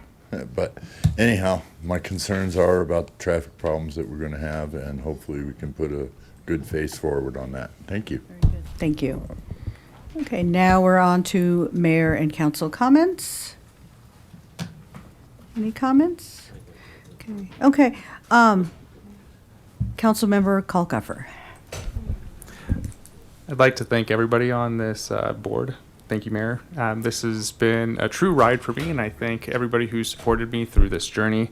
I am humbly proud to be here, and I can't wait to serve next to each and every one of you, and I can't wait to serve our constituents. So thank you for having me. I'm really excited to be here. Okay, very good. Thank you for that. I want to thank you all. I mean, I was thinking about and kind of processing how did I want to go around our retreat or even our board appointments, and just kind of thinking about, and, I appreciate and really value everybody's professionalism and just really coming forward with the best intentions, and that is, serving our city. So thank you all so much. I appreciate you. Who's number 7? Oh, Councilmember Marcy. Thank you, Mayor. I'll be very quick, and this is more for public edification. Mayor knows this, staff is familiar with this. Just in the event that I happen to miss a council meeting suddenly, either or council or an LHA meeting coming up, just for public edification, I'm kind of on baby alert at the moment. We're expecting our third kiddo, a daughter, kind of any day now. So we're just in the event I don't show up one night. That I just wanted the public and everybody to be aware. That's why. It's not that I'm ditching. I just wanted to make sure everybody was aware. So thank you. Great. Thank you for that. Councilmember Prieto. Just a comment to Councilor Kilcoffer. We're so happy to have you on council. I think you bring such assets to the team, and your expertise in transportation and beyond, and it's something that we really need. And so we're really happy to have you on council, and we look forward to working with you. Yes, ditto. Thank you. Councilmember Popkin. Yeah, I don't have nearly as exciting an update as Councilmember Marsing, but there will be a couple meetings. There will be a couple meetings this year that I know about that I'll have. I'll ask for remote work for attendance privileges, so I'll bring that forward in a future meeting. I won't make a motion now, but I just want to give you guys a heads up on that. Great. And I also just really appreciate Councilmember Chris' suggestion to consider alternative locations for our retreat. By the way, I happen to have a soft spot in my heart for Sandstone Ranch. Sandstone Ranch, we're not rebranding it, don't worry. We don't have the permission to do that. And so I appreciate just thinking out of the box on where we gather together too. So thank you. Yes, thank you for that. Okay. Now on to city manager remarks. That's Mayor, Council. Nice, yes. And city attorney remarks? No comments, Mayor. Okay, so may I have a motion to adjourn? Okay, do we have a second? Second. Okay, so I have a motion on the table. I'm waiting for it to, okay. Any discussion? Okay, all those in favor? Aye. Okay, opposed? Okay, so we are adjourned. Okay.